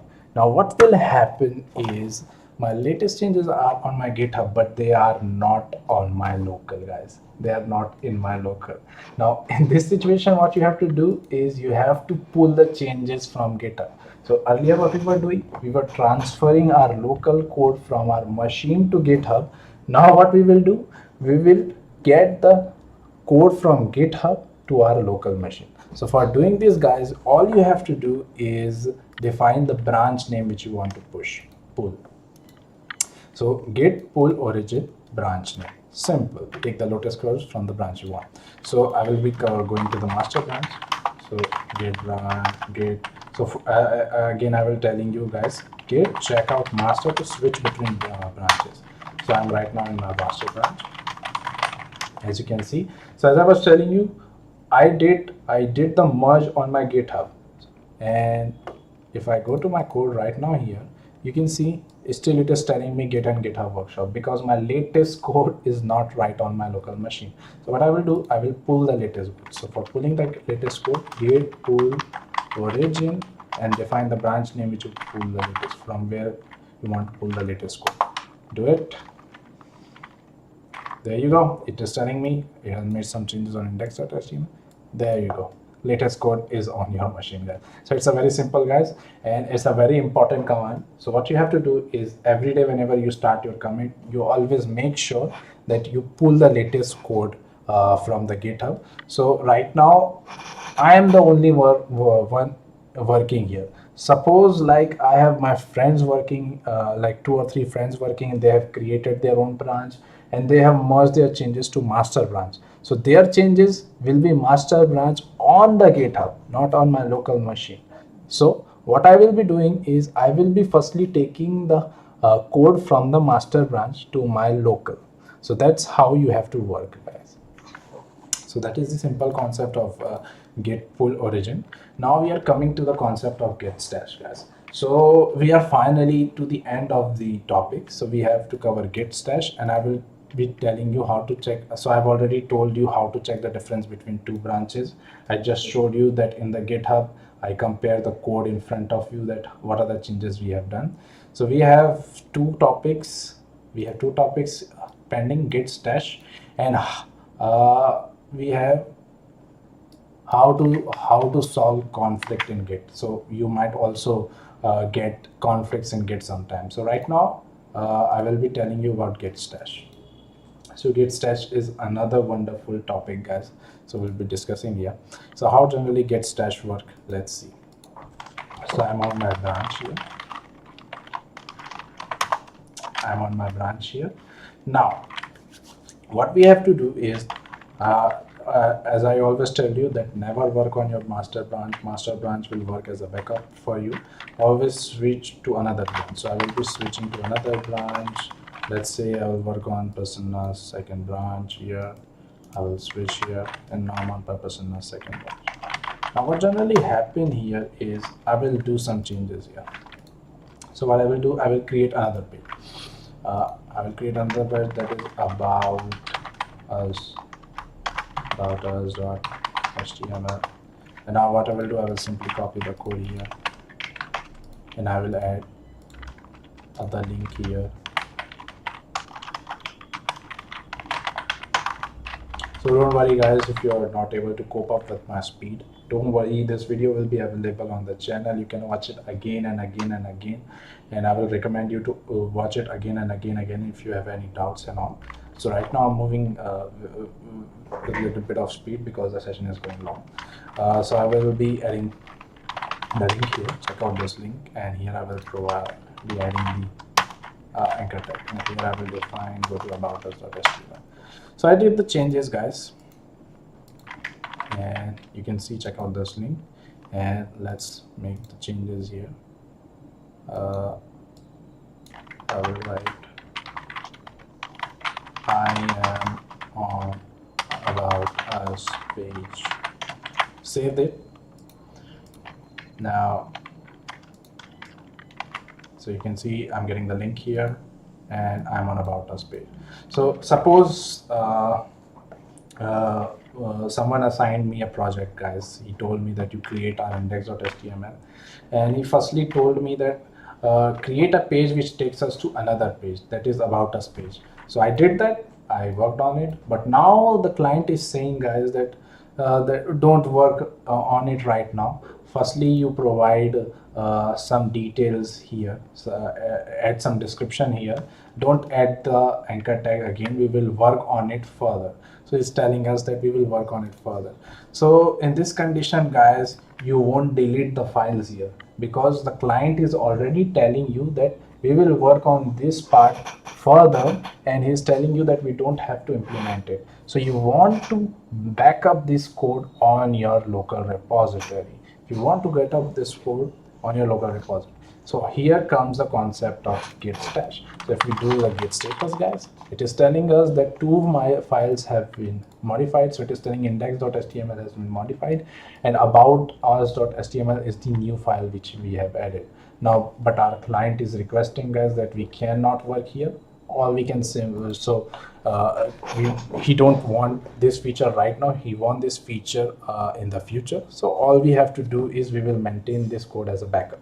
So for maintaining this code as a backup, you can simply write, I will be telling you guys, git stash file name, git stash file name. So it will simply git stash. So what generally git stash do, guys, if you simply write the git stash, it will stash your changes, it will save it to temporary storage for it will save all the files to your temporary storage. But if you simply add the git stash and the file name, so it will only add that file to the temporary storage which you want to keep it as a backup for future. Now, since I want to keep all the files, and there is also one catch, guys, so I have added the new file here. So suppose I've already had the file on my commit here, and I made the changes like on index.html, then I would have simply used git stash. But I have added the new file here. So what I will do is git stash -u, and it will stash our changes. So now if I do git status, bam, all the changes are gone. Now if I go to my project, you can see it is not showing the link. So what I did, the new feature which I worked, the new feature where my code was, I put those code in a temporary storage for a backup. Now what I can do is I can simply get that code whenever I want. So right now our client tell us that we'll give some description. So I will give some description here. Let's work on it here, save it. Oh, sorry, I worked on the About Us HTML. I'll delete this file. I'm going to give is let's work on it. There you go. And I put the description. But now the client tells us that now he wants that link feature, that if I provide the link, it should take us to the new page. So at this point of view, guys, it will be very stupidity that if you will work again and again on this feature. So right now I'm just telling you by using 2 or 3 files, but when you will be working on a real-time project, guys, you will find like thousands of lines of code, there will be thousands of files, and you don't even know that in which file you have made the changes. So at that point of time, you have to use git stash, guys. So right now I will commit the changes here. I will commit the changes. My client loved it. I will provide the message here. I will show that added the description. There you go, my commit got changes. But now what my client wants, that link feature. So what I will do, I will check my stash list. So it is telling me at stash 0 via VIP on second project, this is the ID of that stash, and I have changed the title tag. So this is the changes which I have made on that stash, guys. So it is telling me that in this branch I have stashed some changes. That means I have put some code as a backup in there. Now I want that code back again. So what I will do is git stash pop and auto merging index.html, and here we got the conflict, guys. So the reason we got the conflict, guys, because on the line number 11 we put the description also. We put the description, and on the line number 11 we also stashed our changes. So here we got the conflict. So right now we want both the changes. So what I will do is accept both the changes, and here we go.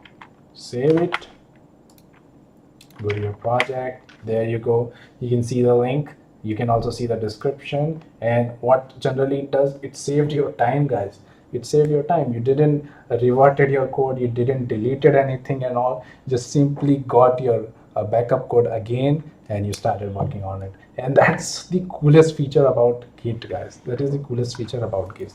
So there is a lot more to the Git stashing, guys. So right now I only created Git stash. So right now I only created one stash list. You can create any number of stashes. You can create any number of stashes, and also you can also get. So suppose what I did git stash pop. So what it generally does, it took the stash which is on the top, that is stash @01. Suppose you have 13 stashes here, 13 stashes list here, and you want the 7th stash. All you have to do is git stash pop and provide that stash ID. And what is stash ID? You can either provide this ID, or you can also use this ID here. So always use this ID. So this ID will clearly define that which ID you want. So this was the stashing concept, guys. Now also, if you're feeling like there are too many lists on my git stash. So like if I do git stash list and I want to delete this stash, all you have to do is git stash drop. So it will delete that temporary storage, it will delete the backup. Only do this, guys, if you feel like that this stash list is now it's gonna be now it's not gonna be used anywhere. So what I will do is I will simply copy, paste, and I'm missing something. Let's put the tag there too. So something like this command is there, guys. You can also delete the stash. You can search it on Google, and I will be providing you the cheat sheet and notes there. You can see that how you can delete the stash list, so don't worry about it. So let's move it to the next part. So I've already told you how to check the difference between two branches. You can check the video. So what is the use of -u tags in git stash -u? So for this, Rishabh, you need to be understanding how networking works. So you need to understand how does HTTPS protocol works, how does HTTPS transfer your data from your local machine to your GitHub. So basically there is a upstream concept and downstream concept, and you can also manage that in which form you want to send the data. So pretty much that's it. You don't have to worry about that. What is the use of -u? You can use -u. If you don't want to use -u, you cannot. So this generally defines the way of sending data from your local machine to the GitHub. You can send it in different formats. Does popping a stash overwrite your current development work? No, Indrajit, it won't, because it is on your temporary storage, and if you delete the temporary storage, it won't affect your branch or commit or anything. What if I want to get the source code of target research verifier if I know source code of particular algorithm? I didn't get your question, RMC. You can question again. My team will answer your question.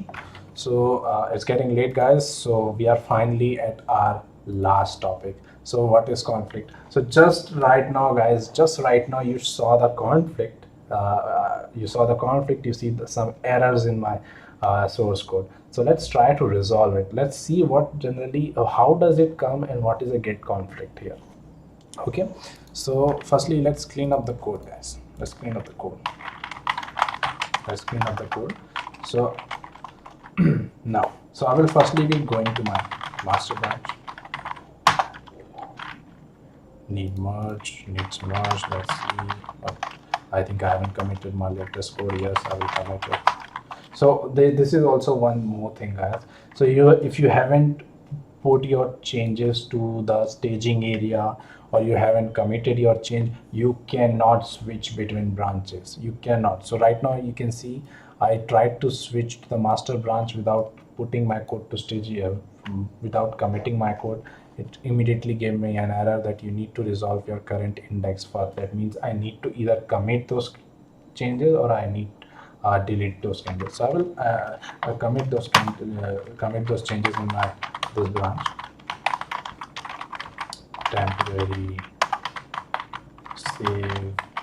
There you go. I did that. I will go get branch. And now if I switch to branch after committing, bam, I'm on my master. So let's clean some code, guys. So I also didn't told you that how to delete branches. So for deleting the branches, simply do git checkout. So for B, using B, we create the branches. If you use capital D, you can simply delete the branches. And you can simply delete multiple branches at once. And I think you need to use small d. And you can see details does not take path argument to branch. Okay. Oh, sorry, you don't have to use checkout. You have to use git branch -d -d.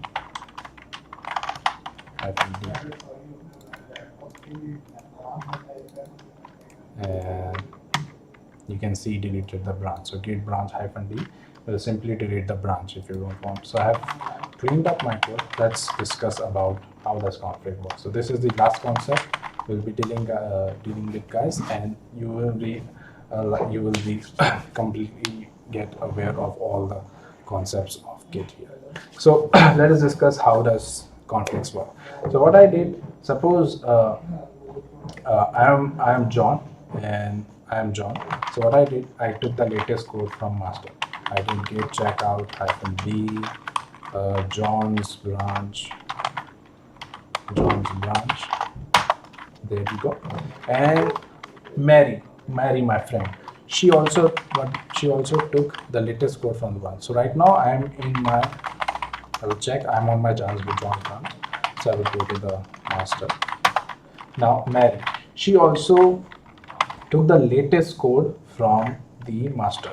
So what she did, git checkout -d Mary's branch. There you go. Now what generally happens, so John and Mary, they have been assigned some task. They are working on the same file. So what generally happened, what generally Mary did, she added some styling to it. So like change the color to, let's say, brown. So she made the changes on the line number 6. Okay, she made the changes on the line number 6, and he made the changes on line number 6. He committed her changes, changing the color to brown, I guess, here. Now what will happen, John's also working on the color of that branch. So he is also making some changes on that line number. So I'm going to check out on John's branch. That is my branch. What I did, I didn't like the color, I simply reverted the changes like color to aquamarine, and I simply say that it should be in capital format. I made the changes on line number 6. So John also made the change on line number 6. So check out this line number, guys, on line number 6. He also committed his changes. So that will be his git status, git add, git commit, John's change. Now I want to push the John's change to my GitHub. So what did John do? He pushed his changes to GitHub, and his changes got to the GitHub, and Mary also pushed changes to the GitHub. So we're gonna go to the Mary's branch, git push origin Mary's branch. She also pushed her changes. We will go to the GitHub. We'll refresh the page. You can see 2 branches have been come on GitHub. Let's create a pull request, compare and pull request. So firstly, what generally happened? Firstly, Mary committed his changes to master after changing the code. So she created the pull request. As you can see, she has added the style here.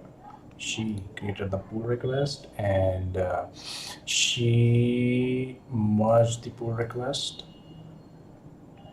You can see she successfully merged. Now there was another pull request that is from John. Now remember guys, John also made changes to the line number 6 and it is telling us can't automatically merge. And the reason why it is telling us can't automatically merge because we have got the conflict guys. So if you create the pull request here, the branch has conflicts that must be solved. And yes, the branch has conflicts. So if you go to the resolve conflicts, you can see we are getting the conflicts here. You can see we get the conflicts here. So why we got the conflict here guys? Because both John and Mary, they made the change on the same file on the same line number at the same time. So Git is very smart. He can check your changes that at which file anyone has made the changes. But if you're making the changes on the same file at the same line number, then Git will give you conflict guys. Then Git will give you conflict. Now you cannot push this code to the master, because if you push this code to the master, your live website will crash. Your live website will crash. So what to do here guys? What to do in this step? So right now John has got the conflict right. So what he will do is he will firstly switch to his branch.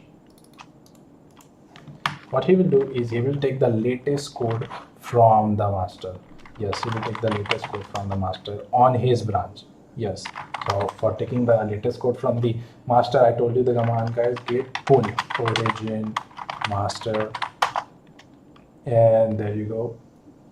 We got the code, and as you can see, conflict, merge conflict in index.html, and here is the conflict. So now what John will do, he will either contact Mary and he will ask him that you want aquamarine color or brown color. If she said that don't change my code, so what he will do is he will simply remove this code and he will simply change this code and everything got fine. And now what he will do is git status, git add, git commit, resolving conflicts, git branch, git push origin branch, and my changes got pushed to the GitHub. And now if I go to the Git, let's see. So there is one pull request here, and you can see now I can merge the changes. There are no conflicts here, and pull request successfully merged and closed. Now if you check the master branch here, you're in the master branch. If you check the index.html, you can see Mary's brown color is there and John's HTML, capital HTML is there. So that's how you resolve the conflict in the Git guys. So that is how you resolve the conflict guys.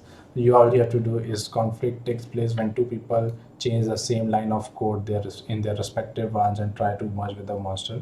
So whenever you got conflict guys, or what you do is you take the latest code from your master branch, you resolve the conflicts manually and add, commit and push. So this should be your life cycle guys. You should always keep in practice. That's how you resolve conflict, and definitely you will be getting a lot of conflict when you will be working on an organization where several developers are working.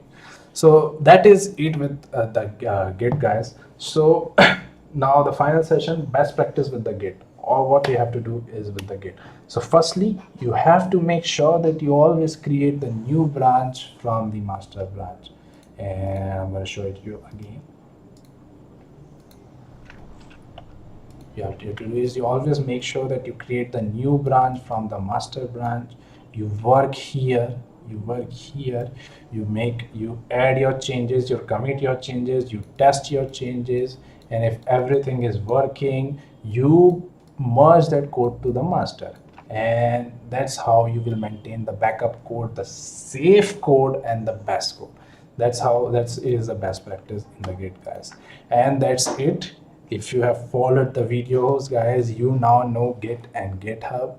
Now anyone in the world, they will ask you about Git, how does Git work, what is GitHub, you can directly explain them in any interview, anything. You can directly explain them that what is Git and GitHub. You can simply and the best thing, guys, I will be directly telling you right now, just go to your LinkedIn profile, add Git and GitHub in your skill sections, guys, right now, because there's a huge demand in industry. Everybody is using Git and GitHub, and if you have watched the session, you might have realized that how important Git and why companies are getting the why companies want Git in your profile resume, guys. Now, for getting the notes and cheat sheets for this session, subscribe to our Telegram channel, guys. The link is on our description. We will be sharing you the notes, cheat sheets, and a PPT also. Definitely will be sharing you with, guys. And also, guys, so in this session you might have felt like that I have gone with a little bit of speed. Simply the reason why, because we've been streaming from 2 hours, and 2 hours is a very long time, guys. So right now what you do, you take some break, you fresh yourself, you watch the video again, you create your own notes. We will be providing you the notes, but you create your own notes. You practice all the commands which I have told you. Make sure you always git status, git add, git push. You do this, git commit. You always do this. Make it self your practice, guys. And what to do, you guys, if you have any doubts and problems. So definitely my system, everything has been environmentally set it up in my system. So when you will be doing this, guys, definitely you might face some problems, you might face some error. You don't have to worry about anything, guys. You have to do is join our Discord server. There is a link in the description. You can simply message there. Me or any one of my teammate will come in contact with you. They will connect to your PC, and definitely they will be connecting with you. They will solve your problems. So as I told you in the starting of the stream, guys, that we have taken the initiative. We want everyone to learn the technical stuff, and we will do that, guys. So make sure, so we have also arranged the feedback form, guys. So there might be some points where I have been lagged, where I have made where I have lagged, where I have missed something. So you can provide this on the feedback form, and we will soon be conducting on the next session, guys. So next session topics are Chrome extension development, Google. You want to learn Google Firebase, if you want to learn basic JavaScript with project, or you want to learn other. So basically we haven't added React here because you need to learn JavaScript before React. So if we go with the basic React JavaScript with project, we will then go with the React. So we have added this option. We have, in the feedback form, we have arranged a voting option there. We make sure you subscribe to our social media platforms also. We will be also adding the voting polls there, and we will aggregate all those ratings, and whatever the thing you want to learn, guys, on the next session, we will come up with the next session. Make sure you subscribe to our social media and platform. We have Facebook group, we have Instagram. There we will be telling you that at which date we will be conducting our next session. Make sure. And thank you so much, guys. We will soon be conducting our next session.